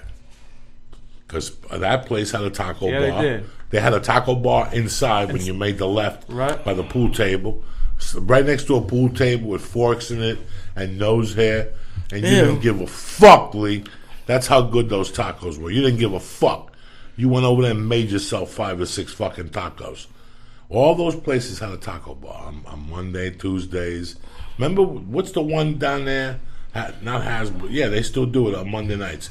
On Monday nights when it first started. The Sunset Room? The Sunset Room. Yeah, man. That was Lobster Night or something like that. Yeah. Martin Rizzo has that. Martin fucking Rizzo. Lee, stop napping, cocksucker. There ain't no time for naps. We're doing a podcast. I'm not napping. We have Come a guest on, here. fucking Al Lee, Robles. wake Get up. together and shit. The fuck? You know, it's interesting because today I asked Gabriel, how come, the UFC's going to Mexico? Oh, they are? Is that the first time? I don't know what's going on. They're going to Mexico City, brother. Do they have a Mexican fighting at least? Cain Cain? Velasquez. Oh, okay, that's good enough. They gotta help him with his Spanish. But Right. But it's amazing how a lot of people are very scared to go to the UFC in Mexico City like that. Fuck, everybody's scared to get kidnapped. But one of the most interesting stories, if you don't mind telling it, is the Oh, one you told me, hit me about Chapo. Now, is he in jail right now? He got caught, bro. He got caught again, and he's in there. What happened? Really? So he's extradited? Yeah. Break it down for Lee and shit. This was in December, like in 2011, man. Chapo Guzman was one of the most wanted criminals of all time, bro. He was the first drug dealer to make the Forbes list. He was a bad motherfucker, dog. He's Robin Hood to Mexico, man. He built fucking churches. He fucking built houses, schools for everybody over there, man. So he was wanted, and I was where my parents are from, and we went to go eat late at night. We went to some mariscos place, and I was with my uncle, and we see these two guys walk in, and my uncle was like, "Something's gonna get down. Something's gonna go down." What's the name of this town you're in? Ciudad Obregón, Sonora. And how far from the border? It's maybe like 12 hours from the border. Jesus Christ, that's deep. That's deep inside, dog. So we were in there. My uncle's like, something's gonna go down. He goes, whatever you do, just fucking pay attention and just do what they tell you to do. I guess it was normal for those motherfuckers over there. So these two guys walk in, and one of them stood in the front door, and the other one was talking to the manager. I don't know what the fuck they said. So they exited. So then they come back with fucking Chapo Guzman, bro. He had a fucking vest on, and those fools had two big ass fucking bags. So they walked to each fucking table and asked us, if you guys have a camera or a cell phone, fucking put it in his bag. And me fucking thinking like a fucking American, fuck you, motherfucker, putting shit in my bag. But then I said, no, you know what, fuck that, I gotta listen to these dudes. So I put my fucking phone in the bag, and my uncle did the same thing, and everybody started doing the same shit. And then he walks in like the president fucking waves, and he sits down. He sits down and they order whatever. So I was still fucking kind of in shock. Like, fuck, what about something goes down? What the fuck are we gonna do? So at the end of the night, they take off, and then they come back and they give us back our shit, and they said, sorry for everything. The fucking food's been taken care of, and they fucking took off, dude. Like fucking back. How long did you sit there for? Fuck, like 40 minutes, bro. You couldn't do shit. You couldn't even go to the restroom. And what were you thinking of those 40 I was minutes? fucking thinking, I knew who it was, but those 40 minutes, like, what about fucking something goes down? But, you know, you can't do anything, dude. It's like you're being hostage and shit. And then my uncle's like, no, it always happens like this. This is how it goes down here. It's cool. Just play along with them, man. That's amazing what Mexico has become. Yeah, they just killed one of the singers, like, this week, from where we're from, too. They just killed him. These guys, what they do is they sing about all the shit that's going on, but they just give too much fucking information, and they just get blasted, dude. You know what I mean? I mean, gangsters want their story out. They just don't want the details. You know what I mean? They don't want, like, fucking, yeah, I shot this guy in here and this and that, and this is what I used to kill him and shit like that. I mean, they want their shit out there. They just don't want people fucking telling them all the details. You know what I mean? And they just blasted one of those dudes today. He was coming out of the sushi place right there, and they just shot him. It's amazing what's happened to Mexico. It's amazing to what Mexico means to the drug trade. It's the fucking, you know, and they're not fucking around no more. No, hell no. Like, they just snatch-tap that shit from the Colombians. They're in everything. They do meth. They still send brown weed to the fucking States. You know, they're still sending brown weed to the States. Not everybody has fucking $22 a fucking gram to buy every day, you know. Some people are fucking poor. They got $7 and they want an ounce for $7. It's dirt weed. It's like hustle and flow. That's what they fucking smoke, you know. They're sending coke, weed, heroin, meth. It's like, you know, it never ends with these fucking Mexicans. They don't give a fuck. Paula's mom was saying that her sister has kids, and for the girls in Mexico, like, it's good. It's like they wish to be married to drug dealers. Like, there's just no other way to make money. And then, like, it's like not looked down upon to, like, marry a drug dealer. Listen, man, drug dealing is, especially at that level, Right. what's going through Mexico. You know, this is all Miami 30 years ago. Now you go to Miami, that's cut cocaine. You want cocaine, you got to go to Texas to get a gram of blow. It's fucking pure. You know, you look at the rocks, it's got a picture of the fucking Chapo Guzman. Every fucking rock. It's just really, you know, I haven't bought coke in 7 years, but I saw the trend because I used to travel across the country, and I would buy coke at different places. And I bought coke one time, you know, all the time I'd buy coke in Miami, and it was okay. Once I went into Texas, whether it was Houston, Dallas, you know, those border towns, I was snorting fucking electricity, bro. And, you know, if you talk to Jerry LaRocca, where all those guys are from, Corpus, they're all, that Mexican mafia is there. And they're moving shit up, and that's the reality of it, man. You know, and people, I love when they show you a tunnel, you know. Well, guess what, bitch? They got 80 of those. You got one. Ha ha ha, and you're on TV with 3 dudes with a suit on telling everybody you solved the mysteries of the world. No, you didn't. They got 79 more of those motherfuckers. In fact, they had one that was coming right downtown. Right. Do you remember that? They found No. They found one that came downtown. All the way from Mexico? All the way from Mexico, right downtown What? somewhere by a bus station. You know, they got the way to fucking keep them cool. They got the way to keep oxygen down there. They got the systems how to fucking run it back. They just go for it. Listen, when they're businessmen. Right. Those guys are as much businessmen as the CEO of fucking Disney. They know if they send out 8 loads, 2 of them are going to get confiscated. That's just the cost of doing business. When they're figuring out their daily take, that goes into fucking, you know, they already know if they have 10 caves, 2 of them are going to get caught, you know? So they're going to fucking push that coke through there. I mean, Right. it's what the city has. If you think this country of Mexico makes money selling straws, selling straw hats when you go to Cancun, fucking good luck. You know, they're like Colombia was. I guarantee Mexico has loans with the United States. I'm pretty sure they do. I think they pay their loans back by selling straw hats and Viva Mexico T-shirts and shit like that. Fuck no. By selling fucking blow. Guess who sells them that fucking blow? Who gives them passageway to sell that fucking blow? We do, because God forbid we get in the way of us getting our money back. It's a fucking cold world out there, man. People don't believe that, but it's the truth. All that shit, they're all cartels so they're our mules. They're our mules. They're really the United States mules. Who controls that shit? You think 3 fucking Indians put that deal together? No. Is that what you fucking think, cocksucker? It's fucking crazy world out there, bro. Even the baseball player, Yasiel Puig, the Cuban guy, he paid Mexican mafia to fucking cross him over here, and he owes them money. And now he don't want to pay it, which that guy will be dead. He keeps fucking around. Well, you know, they got security on him. They know the story. Major League Baseball's watching him. You know, Major League Baseball watches him before they fucking even get to the city. They go to the stadium and look in the hotel, look under the bed. You know, Fidel might send one of his fucking boys. You never know. And Fidel's fucking serpents don't fucking miss. You know what I'm saying? They come over here. In fact, the cops give them the gums at the airport when they come over and give the paperwork. Here's where you can find Lee Syatt. He's at fucking Sherman Oaks at the fucking Italian place eating a rib sandwich. What else is going on, man? That's so how it. long you been doing comedy for? I've been doing it 12 years now, man. And when did you hook up with Fluff? I hooked up with Fluff like in 06 at the Wild Coyotes. Really? I met him through Felipe. And at what level was Fluffy in 06 last year? Which was basically, what, 8 years ago? He was about to blow up. I remember he was doing a couple of theaters, but now he's fucking, like, you knew he was going to blow up. He was doing a couple of theaters, but he was selling tickets. He was still selling tickets. He was doing improv still. I remember we're doing Wednesday through Sundays still with them. 2 shows Sundays, 1 show Monday. I remember them adding shows, man. Right, those were we started adding shows 2 years ago. Wow. He was just fucking doing it already, man. And he was just a nice guy. And told me, hey, I think you're funny. Let's hook up. And he's helped me ever since. It's you, Martinez. It's Rick Gutierrez, bro. Rick Martinez. Rick Gutierrez is part of it. And Martin Moreno.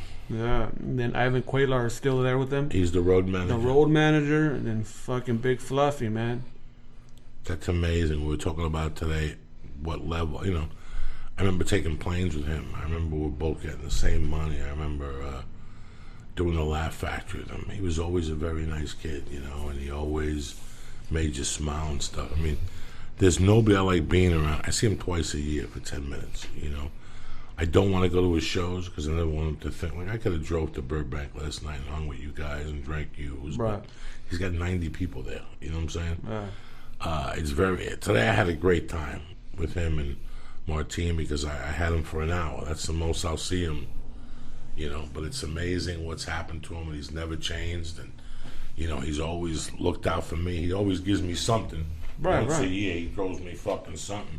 This came up 2 days ago. He called me. Martin called me.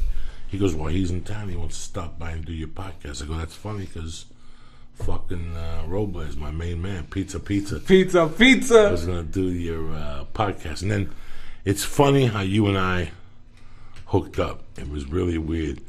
We were both I got asked to do a weekend with Fluffy in Sacramento.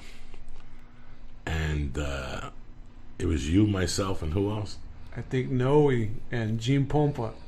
Wednesday and Thursday. Wednesday and Thursday. And Fluffy was going to come up Friday, Saturday, Sunday. What year was that, bro? I was still out of my mind. 07 maybe? Or 06, right? 07. 06. I was still out of my mind, Lee. Okay. Yes, it was 06 because Gabriel was on Last Comic Standing. Yes. Remember? That's why he was missing That's them why days. he was missing those days. And me and Gabriel, you had to get up on Thursday morning and do radio. Right. And went to do radio, and Gene was either drunk from the night before or just crazy, and he picked a fight with me. And then he goes, well, fuck you, something about Joe Rogan. And we started arguing about pizza. I don't even know what the fuck it was, bro. Right. Ever since that time I see you, like, pizza. Pizza. And then I did the show Thursday night, but that Thursday, the weirdest fucking thing happened. I got a call from Maj Jubrani's manager, agent at the time. And he goes, hey, man, they're looking for you for My Name is Earl. Right, yeah, I remember. And I go, what the fuck are you talking about? My agent, no. They can't find your agent. You got an audition tomorrow at fucking 11 o'clock. So I had to take a plane down to My Name is Earl. But in those days, it was quick. You went in there, they told you, and they said, call your client back and tell them we're going to fax some more sides to come back. And you had to wait. So I went back to like at 4 o'clock, and I was embarrassed, and I never called Fluffy back. He was mad at me for 2 fucking years. The whole thing. Plus, I was mad at Gene. Right. And, and in those days, I was still doing blow, and I just wanted to avoid anything that was going to put me back in jail. You can't snort coke in prison. You know what I'm saying? So if I had a feeling in those days I was going to have a problem with you, I just avoided you like the plague. So that's how we came about. That's where we that's where we bonded, bro. But I don't know what happened. It was either we went out that night after the show and we pizza it up or something. Yeah, we fucking ate. We bought that pizza at the Walgreens, bro, the frozen one. Who ate that fucking thing? It was like a Lee Syatt night. Remember? It was not. We had a pizza at fucking Walgreens. At Walgreens, bro. We took it back to the room and fucking just chilled, dog. And just talk shit like always. That's amazing how I met all you guys individually over the years, and we're still together in a way or two. And those rooms, they bonded you. When you did those $40 fucking rooms, those nights, Jeff Garcia's, and I remember the fucking Monday before I got Spider-Man 2, bro. As crazy as it seems, before I got The Longest Yard, it was Jeff who I borrowed $40 from, and he gave me the rest of the cigarettes he had to go to Santa Fe, New Mexico. Oh, yeah? I saw him up at Ernie G's room. Ernie fucking G. Ernie G used to book, what's the place up at Universal City? The fucking Rumba Room. The Rumba Room. No, that's on Wilshire. No, it was the Rumba Room, bro. Where's the Rumba Room? Upstairs at the Universal City. Oh, that's the Rumba Room? Yeah. Let me tell you something. You know how many fucking sets I did at that Rumba Room on a Monday night? How many? Fucking 200 a year. Whoa. It was every Monday, whether it was 3 people or 40 people. Ernie G did it. And, in those days, I had to get the coke in me, so I had to go out and hustle. So if I did 3 rooms, I could make $80, $90. I could buy a fucking G-Bo, get a taste for 30, and I could still take home a couple dollars in those days, but I had to do 3 sets. Lee, wake up, cocksucker. So I have to go out, and I'd have to fucking bang it out. You have to stay out till 1 in the morning doing sets. But I tell you what, Ernie always put me up. Right. That was a good fucking room up there, The too. On fucking Monday. Rumba Room was always Sometimes cracking, you went man. up there and it was like 40 people. Sometimes it was 60 on a Monday. And you know what? That motherfucker would stand outside, Lee, say what you want. He would fucking... I mean, that's annoying. That's an annoying trait, to walk up to people and go, hi, what are you doing right now? Why don't you come to this comedy show? It's only $7.95. That shit drives me fucking crazy. When people come up to you with that type of shit on the street, Ernie would do it. Yeah, he didn't give a fuck. Or you get there and look inside and go, Ernie, there's no fucking people. And he go, watch this. And he'd go out in that fucking thing with flyers and drink coupons. And before you know it, man, he had 30 people in there. And while the show was going on, now it's contagious. All right. 10 people would walk in at a time. By the time you get up on stage, there'd be fucking 80, 90 fucking people, man. It's amazing the marketing then. This is way before Twitter. Before MySpace. Yeah, this is before MySpace. This is before all that shit. It's just, Jesus, it's so different now, huh? Yeah, way fucking different, man. It's crazy how he evolves and how everything fucking just changes, dude. Jeff Garcia was the first guy that threw me up on stage, man. Where at? I seen him at the Casa Latina. That was the first time That's I where went you up on threw stage. you up? Yeah, that was Fly's room too, that was right? Fly's room, bro. I seen him at the Ice House, and I remember I was working at Old Navy. I used to do their loss prevention, and I just got off stage, and I seen him in the restroom, and I was just talking to him, and he was like, "Hey, you think you're funny? Give me a call. I have a room." And I go, "Yeah, because I want to start doing comedy." He goes, "Yeah, give me a call." And I called him, and he gave me 3 fucking minutes. I fucking bombed for those 3 minutes, but I fucking did it, dude. Bro, that's part of the thing. Listen, Oh, yeah. And it was funny because I was like, what about fucking, if I don't have 3 minutes? He will just stay up there.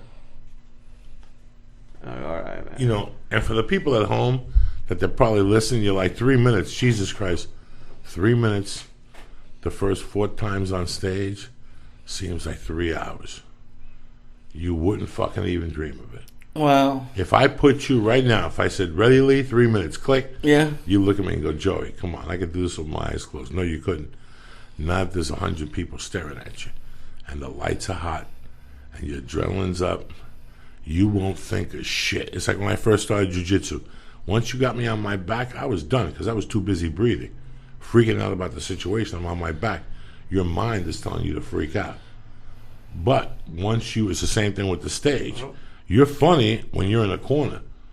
You know, if I go to drink water and you come over to the thing and go, hey, man, what's up? You see Saturday Night Live last night? Oh, my God, yeah. And then we start goofing on it. It could be funny. That changes completely when there's lights on and there's 150 eyeballs looking at you. And I've seen it 1,000 times. I've seen I know people who say there's a big difference between people who say inside that I'm funny on that guy on TV, I could do it. And then there's other brand of people who tell out loud. I went to acting class with this jerk-off years ago.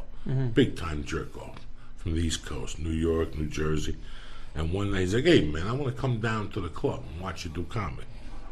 And he came down, he's like, that was amazing, but you know what, I think I'm funny in you. And I'm looking at this guy, and about a month later he calls me, he's like, hey, man, after I saw you that night, I got on stage, and I'm doing a showcase, and I think I'm going to a place thing in Montreal where they fucking whatever. He goes, see this? He goes, I knew it. You were wasting your time. You've been doing comedy for 10 years. You got nowhere. This guy was telling me this. He goes, I did it 3 days, and already I'm going to a festival. I'm thinking of getting there. I'm not fucking kidding you. Then I never heard from the guy for about 2 months, and I called him. I go, hey, man, what's happening? Did you end up going to Montreal? And he looked at me on the phone. He goes, let me tell you something. That is the hardest fucking business that you do. He goes, I did it like 4 more times. What a bunch of bullshitters. He goes, the guy told me I was going to go to Montreal, and then he came down. The guy told me I was no good. And it's a fucking battle in the beginning. And that level, that's why I see these guys still, and my dick gets hard. Because I fucking know how hard it is, man. Especially out here. Yeah, and especially back then, bro, doing like the Felipe's rooms. I remember fucking Felipe used to throw you up on stage. Back then, I would only have 10 minutes. And that fucking... And Felipe will never light you. Felipe will go out, he'll blaze, he had to do what he had to do, and he'll never light you. So you're up on stage, you're supposed to do 10, and then you're up there, you look at your watch, you go, fuck, I've been there for 20 minutes, and Felipe will leave you up there, dude. That's how you learn. That's how you learn back then. Those were amazing. Let me tell you something. Everybody knew that when you went to Wild Coyote, yeah, after 2 comedians, you were dead. You just basically went up there to go through verbiage. I loved when you went to Wild Coyotes and people would show up with cameras to tape a set. You know, with 3 guys. This is a Montreal set. And you wouldn't even say nothing to them. You wouldn't even say nothing to them. Like, you're wasting your time.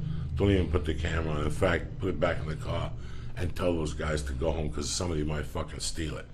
You know, that's how fucking bad Wild Coyote was. You were just going up there. If Willie had it, you were dead. Yeah. Once Willie got off, you were just going up there to lip sync. There was nothing left in that room. Willie would fucking do an hour. Do an hour up there, bring chicks up there, fucking show them drinks their tits, and shit, fucking shots. Lee, wake up! How can you be rolling your eyes like this? I'm up. Get up, do a jumping jack, put the air on, something.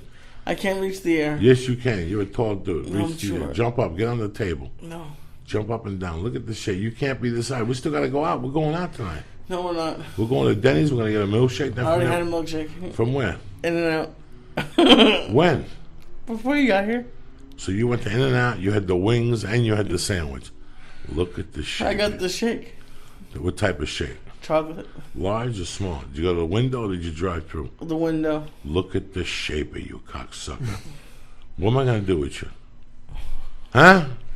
I don't know. Unfucking. That's it. No more cookies for you. What time did you take that cookie, bro? I don't know. 4, 3? 3:30. He could have taken it at 3. Yeah, it would have wore off by now, but he 3. cried till 3:30. He took little bites. Alfred, I'm like, bite the thing. He was taking little bites. He's fucking Jewish. You know, it's like the heart of Jesus. You know, when your cat give you a cookie, that's how you bite it, like a half a fruitcake. He was taking little bites. I'm like, bite that motherfucker, cocksucker. Something's burning. It could be this building as we speak. Can you imagine? We get the black people throw us out of the other building, and now there's a fire in this fucking building. I can't fucking win. Now the fucking firefighter can't come through because of the way you're parked, bro. We're all gonna fucking die. That's the worst. Now the funniest thing about Fluffy, you know, listen, when I came up, Carlos Mencia was the hot property, you know. Right.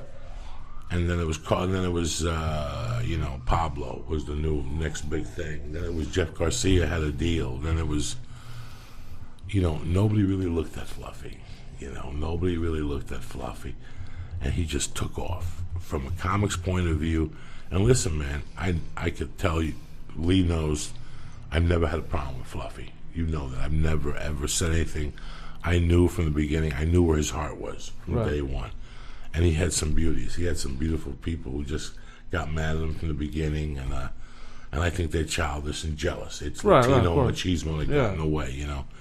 But it's amazing. Like, I'm not surprised he has a concert film coming out, and you guys are a part of it. I mean, to see you guys together on the road is brilliant, and you know what I'm talking about. No, I know what you're talking about, dude. Gabriel, he tells you straight up, dude. He goes, I don't want no drama between anybody. I just want everybody to be cool, and that's all I want. And everybody just goes with that, dude. He's just a nice guy. He helps you out as much as he can. I mean, he put me on Stand Up Revolution season 3, season 2, and season 1. I'm the only comic that's been in all the fucking seasons. He put me on his DVD, The Aloha Fluffy, and he's fucking putting me in his fucking movie. And he's gonna help me do a special. So I mean, the fuck, you know? He's helping me out a lot. So it's all good. Gabe was one of the nicest guys you ever met. And then I'm not just saying that because I work for him. I see the way he treats his fans, and I see the way he treats everybody. He's just a nice guy, dude. Some people have it. I can't be like him. I'm not a nice dude like him. I'm a nice way in another way. But I mean, that's why more power to him, dude. Listen, man, I was minding my own business. My phone rang. It was Martin Moreno. I thought he was going to check in and say, he's at Flappers tonight, swing by. And he goes, hey, man, Gabriel wants to know if he could do your podcast. And my heart stopped. Here's the guy that's doing the Tonight Show and what's Craig, whatever. What's he doing? He's doing all of them to promote that movie. Right. And he took 20 minutes out of his day, an hour, to do my podcast. I don't have a fucking sensational podcast. This is just two fucking guys talking shit.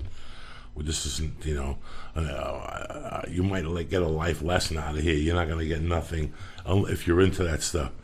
But just the fact that he remembered me, you know what I'm saying? Right. Listen, man, in this life and in this business, especially people always say to me, bro, this guy called Jim, but you didn't get, like when Jim Jeffries had the show. They called me and I didn't get the show. I would never be mad at Jim Jeffries. In fact, I'm happy he called me in. Steve Byrne called me in 2 weeks ago for his fucking show. I was too young. Okay. It's the people who don't call you in, who don't think about you. I would never get mad if Gabriel got a show and I had to audition.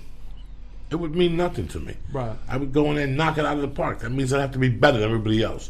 So the two people that they wanted, I got to go fuck them up. You know what I'm saying? But it's amazing how, he treats you guys on the road, how you guys get along? I mean, things have changed now because he's trying to get in shape. It's not the old days where you guys went out to a restaurant and shut the fucking wing down and order 50 fucking tacos. Lee, you would die. You would die. I'll never forget that one night after San Jose. We went to that Mexican place around the corner next to our Azúcar. Right, yeah. And we sat in the back, and they brought salsa and chips and cheeses and fucking burritos and brain and pig eyeballs, and it was just, I had to fucking excuse myself, get the fuck out of there. These guys were eating like they were going to the chair the next morning. You know? That was every day, bro. That was every day, 3 meals a day.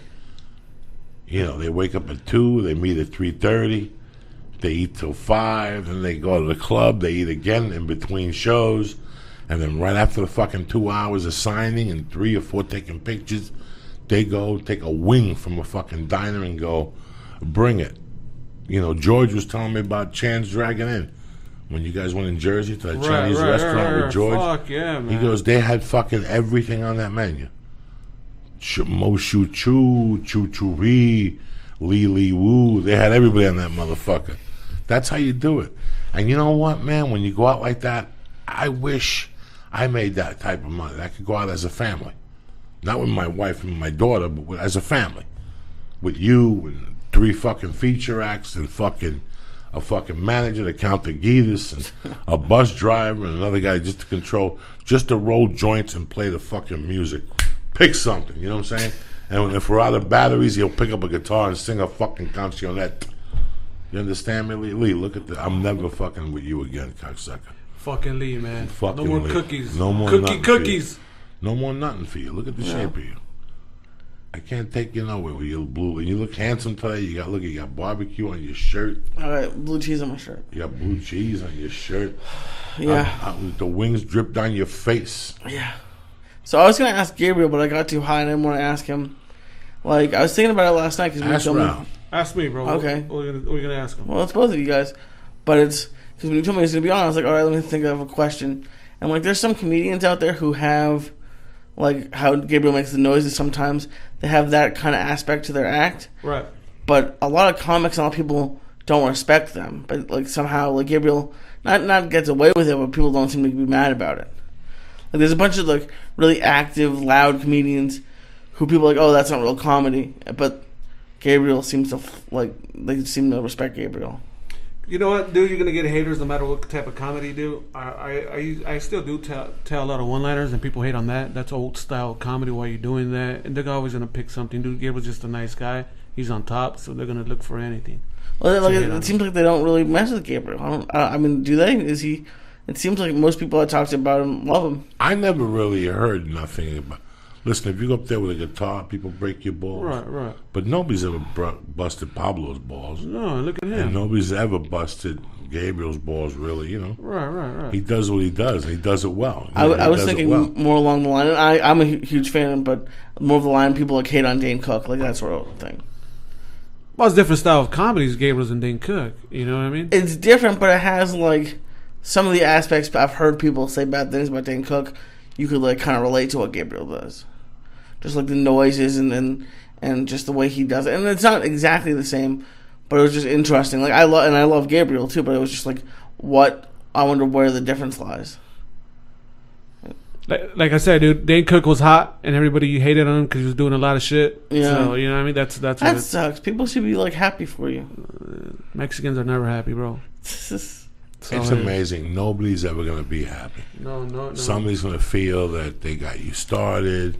Somebody's going to feel that they gave you 3 jokes. Mm-hmm. You know, all of a sudden you're finding out that, Joe Diaz is mad at you. He said he gave you a joke one night at a diner, now you don't return his calls. And you sit there and go, what are you talking about? It's like a guy told me once about Gandolfini. You know, God rest his soul. He goes, I used to party with Gandolfini. And he went to his thing. We shot a movie together. And like 3 days later, he came back with a stack of pictures of him and Gandolfini, all these people up for weekends, you know. Right. This was years before he got The Sopranos. And he said he still remembers when Gandolfini got The Sopranos calling him and going, I got this pilot about a mob boss. It's not going to get picked up. I'll be back and blah, blah, blah. And he goes, season 2, when the show was a hit, he called up Gandolfini. You know, at the old numbing, Gandolfini took like a week to call him back, and he goes, "Listen, bro, I know what you want. You want an audition for the show. I don't control that." He goes, "Listen, what happened between you and me was a long time ago. Wrap it up and let's move on. You know, I love you. Take care of yourself. You know, shit like that." And there's people who you move on, man. You know, but there's people that you just stick around in this career. You got their fucking back, and that means, let me tell you something. This thing is tough to do by yourself. Real tough, bro. It's tough when you have friends. It's tough when you have people that care for you or other people that care for you. Comics are always gonna fucking hate, bro. Comics are always gonna hate something about you. Listen, I may not like a comic, but if I think he's funny, he's funny. Right, yeah, me too. Know, I'm one of those people. Yeah. There's some guys I hate their comedy, and I hate them. But there's a lot of guys, I don't like them, but their fucking comedy is superb. Would I hang out with them? Fuck no, I don't want to hang out. And they don't want to hang out with me. They don't want to fucking hang out with me. If you, look what Gabriel did with Stand Up Revolution. Right. You know, with Tommy Chun. He takes care.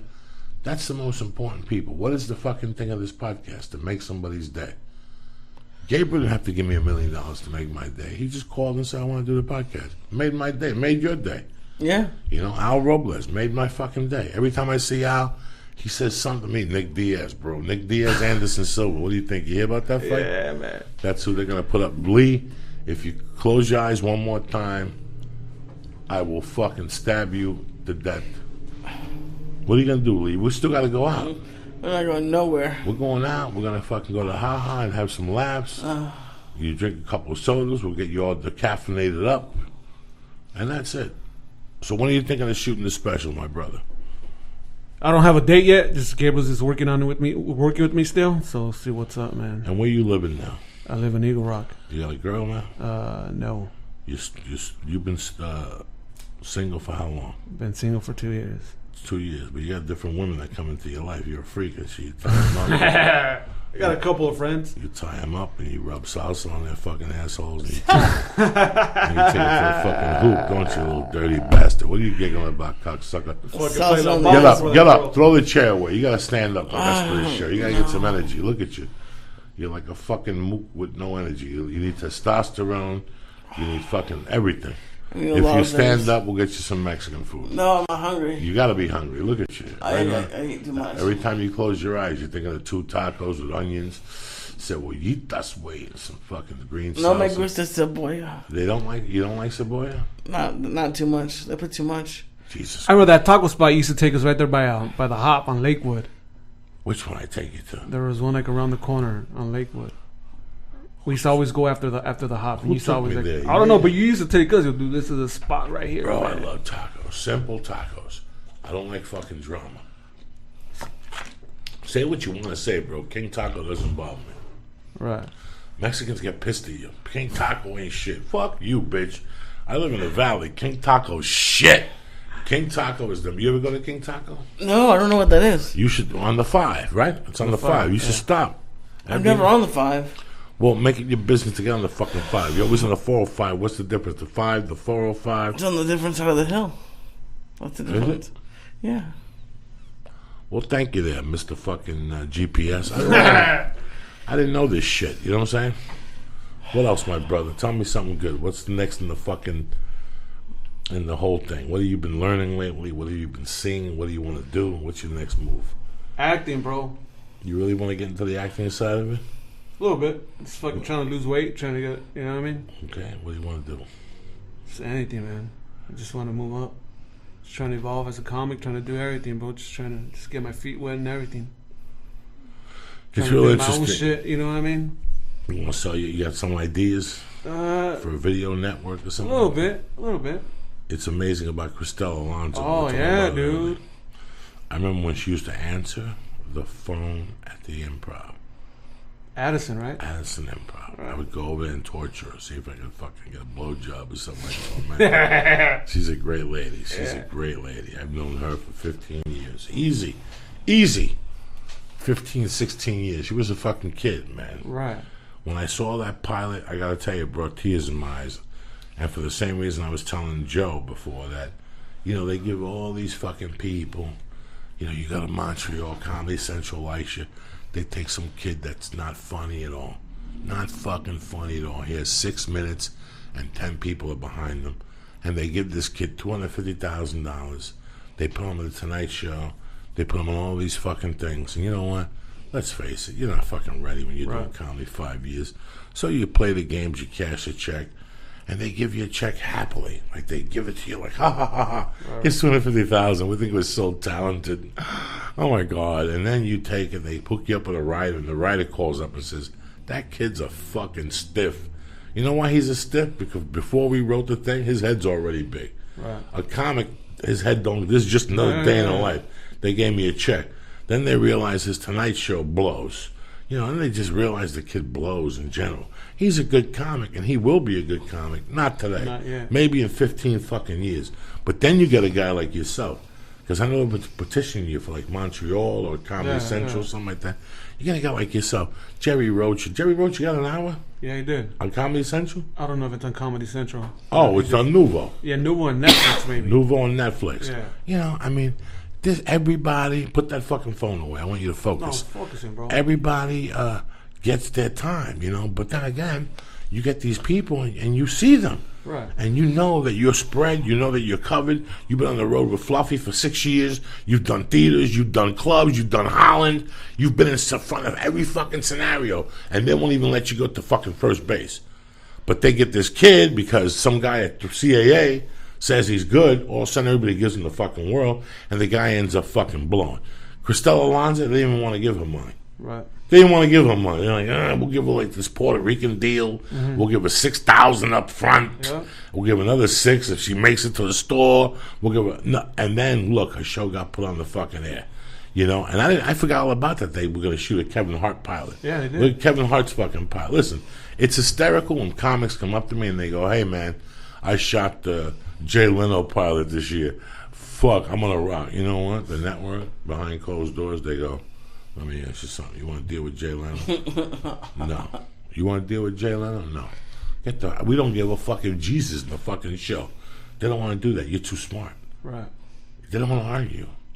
They don't want to argue. They don't want you to call me and go, "I looked at the script. You took the scene of me fucking the donkey. Why? Because it's fucking network television. You know now you don't have to do it. Now you got to fucking interview with these people. You got to go back and fucking forth with these people."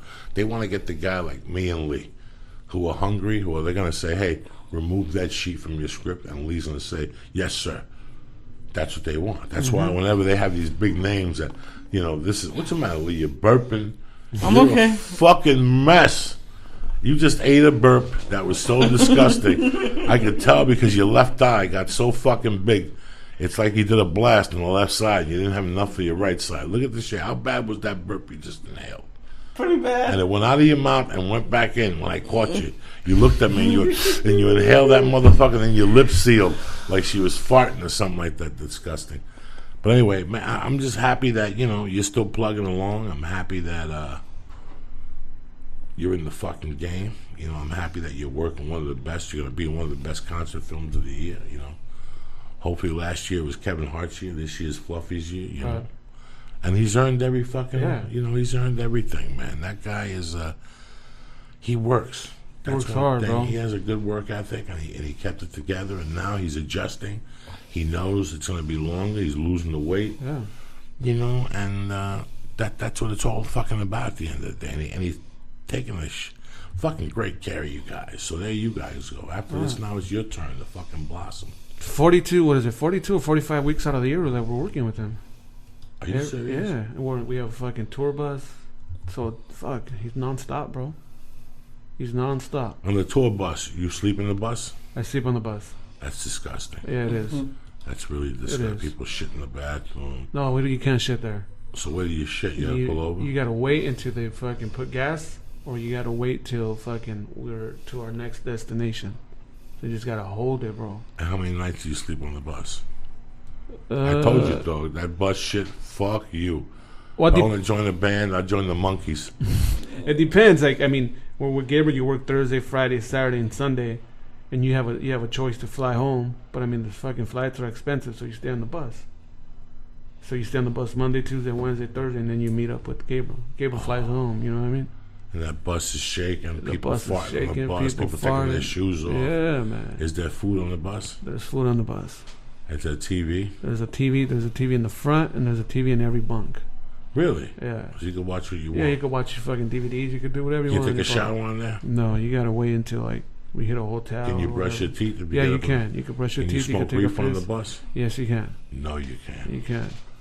Cigarettes too? No cigarettes, but weed you can. Just straight up weed. Well, Yeah. no cigars, No no cigars, blunts? no nothing. Oh, you can put blunts, but I mean, weed is cool. When we got a bus, Lee's going to be the bus driver. He wants to be a driver. I thought about that. We're going to give you that position.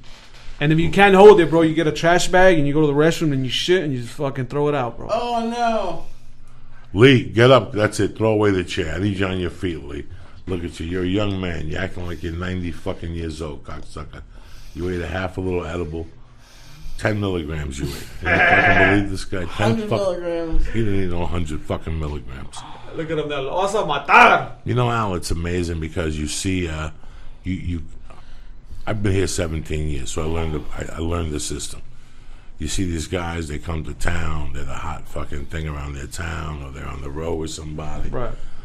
and they come to town, and the percentages are you don't fucking see them. You see them for a while, then one day they disappear.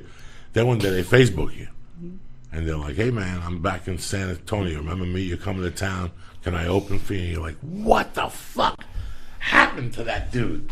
That dude was around all the time, you know? Right. But you see so many people, Lee. It's not that you're an asshole or a scumbag. You see so many fucking people, Lee. You know, if you go out to do comedy 3 nights a week, Fuck. you're going to see 70 people. You know, at least, especially if they're loose comedy rooms. You're going to see 10 comics in every fucking room. That's 30 comics a night.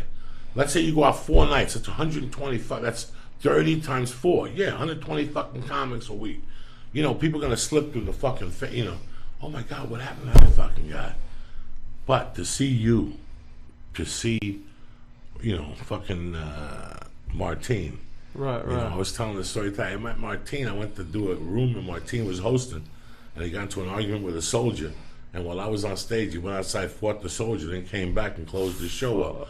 You know, I met these guys under combat fucking conditions. Yeah. You know, like I was saying, you don't want people to think that we work, man. There's a Yeah, we do. struggle fucking period where we yeah. fucking starve. Right. You fucking starve, you know, and I had a cocaine problem. So I was starving and I wanted to get high. And I wanted to smoke cigarettes and get my dick sucked. You have all these vices that you have to make work. And it's just amazing that we're still here. Today, Martin asked a question like, why us? Like, why? I mean, you didn't grow up with no mansion. You know, your family Right. didn't have a ton of money. You could have done. Right. You could have been a cop, Right. but you had flat feet. You stalked a bitch. Oh, that was Martin that had flat feet. That's when he Yeah, he got kicked out of the military, right? The Marines. But it's amazing how you end up here, especially as a comedian. You never think. Tonight I was walking here. I was walking to the car. My wife parked around the corner. And I was looking at the palm trees, and I remembered one of my first jobs out of high school, maybe my second or third job. It was at a hardware store, and I worked for George Murad. He was the first Arab I ever knew. He ate hummus, too. I didn't like him, but Good guy. His father worked there, and his sister worked there. And we used to call his father George Murad on the Bahama Sound. And you know what? I had a good job there, bro. I Right. would have still been there.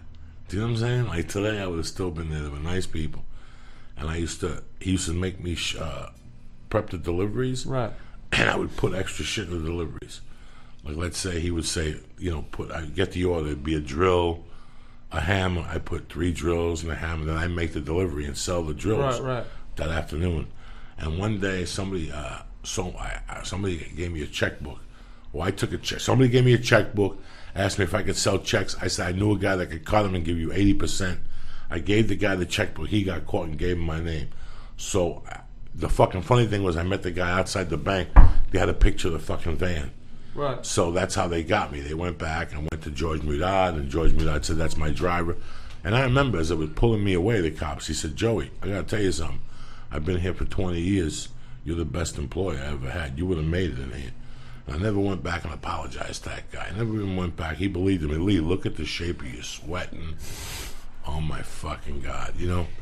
And you think about how at that moment when they were putting me in that police car, my first arrest, I think it was June 28th, 1983, I thought my life was over. Right. 31 years ago, when you were getting fired off the police force, you thought it was it. Yeah. That's it, bro. That's it. I'm going to be a gangster because I can't get a job now. Everybody's going to know I got fired from the police, so this is never going to fucking happen for me. It really is amazing, guys, how when you think you're fucking down, Right.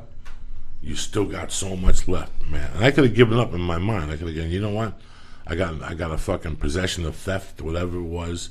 That's it. I might as well take this life. And I did for a little while, but I realized, and so did you. But after you stalked that broad, you said, fuck it, I'm done now. I'm fucking done. The crazy part, I remember, I didn't know how to tell my mom that I got kicked out. So for an extra month, I'll still dress up like I was going to the fucking academy. And I went to the mall, and somebody saw me there, and they called my mom. They're like, oh, where's Alfredo, and this and that. Like, oh, he's in the academy. Oh, you seen him at the mall? So I came back, I put my uniform back on, and I'm like, my mom sat me down, and she said, what's going on? And I had to tell her right there, bro. That was my thing right there. I was always scared of my mom, dude. I always lied to her because I was like, I didn't really want to lie to her. I didn't want to tell her the truth, you know? I didn't tell her I got kicked out till I got caught. I remember my graduation from high school, dude. I remember not graduating with my class. I graduated after, and I didn't know how to tell my mom. And I remember my whole family fucking came from Mexico. They fucking flew in, and I was like, What'd you get left back? what's that? Did you get left back and then tell her? No, check this out. So everybody flew in, fucking from Mexico. We're here for your graduation. And I remember I told my mom to fucking buy my cap and gown. So I'm already fucking balls in. I gotta fucking do this shit, dude. And I remember my counselor telling me, you can march with your class, but you can't go up on stage and receive your diploma because there's no fucking diploma for you. You gotta come to summer school and get it. And I was like, fuck it, I'll still fucking play this fucking role, dude. So my whole family went. They fucking bought a camera. They went to my graduation. I was fucking waving at them, and then I had to go around the stage, bro. They didn't call my name. They called that guy in front of me and had to go around the fucking stage, bro. And they think you got your diploma? No, they didn't see me on stage, and they're like, well, how come you didn't fucking tell us? And this, because I was scared. I'm fucking scared of you, lady. You know what I mean? But I took it that fucking deep, dude. Not to tell my mom, and fucking family flew in from Mexico thinking I was going to graduate. Fucking bought a camera and to record that fucking Alfred's graduation.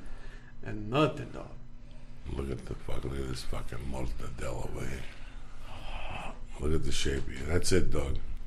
What? It's over for you over there sweating profusely and shit. Yep. You look good, though. You're back. You ready to get a milkshake now, cocksucker? No. Yes, you are. What can you go for right now? It's time to go home now. No, you're not going to go home. What are you going to do at home? Pack. Pack. This fucking guy, dog. That's all he does is pack. He got a single bedroom. He sold half his shit. And he still has the balls to tell me he's been packing for fucking 4 days. His beauty. Look at him. Lee, get up. Get up, Lee. I'm up. Get up. Throw the chair away. That's it. I need some blood in those legs. Come on, Lee. You're too young. How old are you, Lee? 25. Oh, 25. you're fucking young, dude. How old are you, bro? 36. Tell this fucking dude what you were doing at 25, right? Fuck, dude. Hitting up stages, fucking 3 stages out a day, fuck going up there, driving from LA to Ontario to Montebello. Wow. Just looking for spots to You go mean up. wow? Not getting paid, bro. Not getting paid. Not getting paid. What do you mean, wow, cocksucker? And I remember back then, dude, and if you weren't even doing comedy, you had to fucking hang out, bro. That's how you network back then. Hang out, they would fucking let everybody see your face. Remember those days, Joe? You would go out at 8 o'clock. I would leave my house at 7:15, 7:30. And you just went to different fucking places. It's amazing how you brought up a few names today. These guys today brought up a few names. Sometimes you're driving to it somewhere else and you remember the exit and you go, oh my God. Yeah. That's where that place used to be. Yeah. I remember fucking going to West Covina, 40 minutes back, and Chino. There was a room on Sunday nights in Chino that paid $75. That's gas today. Yeah. It's $50 to go to Chino and back in gas today. That's off the fucking 60 or 60, something. yeah. It's amazing, dog. It's amazing. I learned how to fucking navigate myself through L.A. from the rooms. It started with Rudy in Alhambra at the Brave Rudy. Bull. I just went everywhere else, man. Listen, man, I'm happy that I got to get you on there. I wanted to show people that you're a bad motherfucker and to follow you, you know. Thank you, man. And I'm happy that you're with Gabriel and they're taking good care of you and you're coming out in the movie July 11th. July 11th. And what is it going up against? What other movies are coming out that week? I think that Planet of the Apes, Part 2 or something like that. Okay, what else? That's all I know. I'll be fucking deep. It'll be good, man. And thank you for having me, bro. I'm a big fan. Fucking love you, dog. Oh, dog. Pizza. Every time one of the I realest guys around. Joey fucking Diaz. Every time, and Lee Syatt, every time I see this guy, he puts a smile on my face, man. Listen, when I go out sometimes, like you've heard all the stories, you hear all this shit, and then you go out and you see these comics, like, how you doing? And they start telling you about what they did and what they're doing. When I see Al, it's just chill. It's just a joke or two.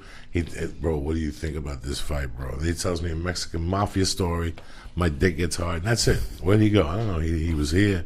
He left. You going out with us tonight? No.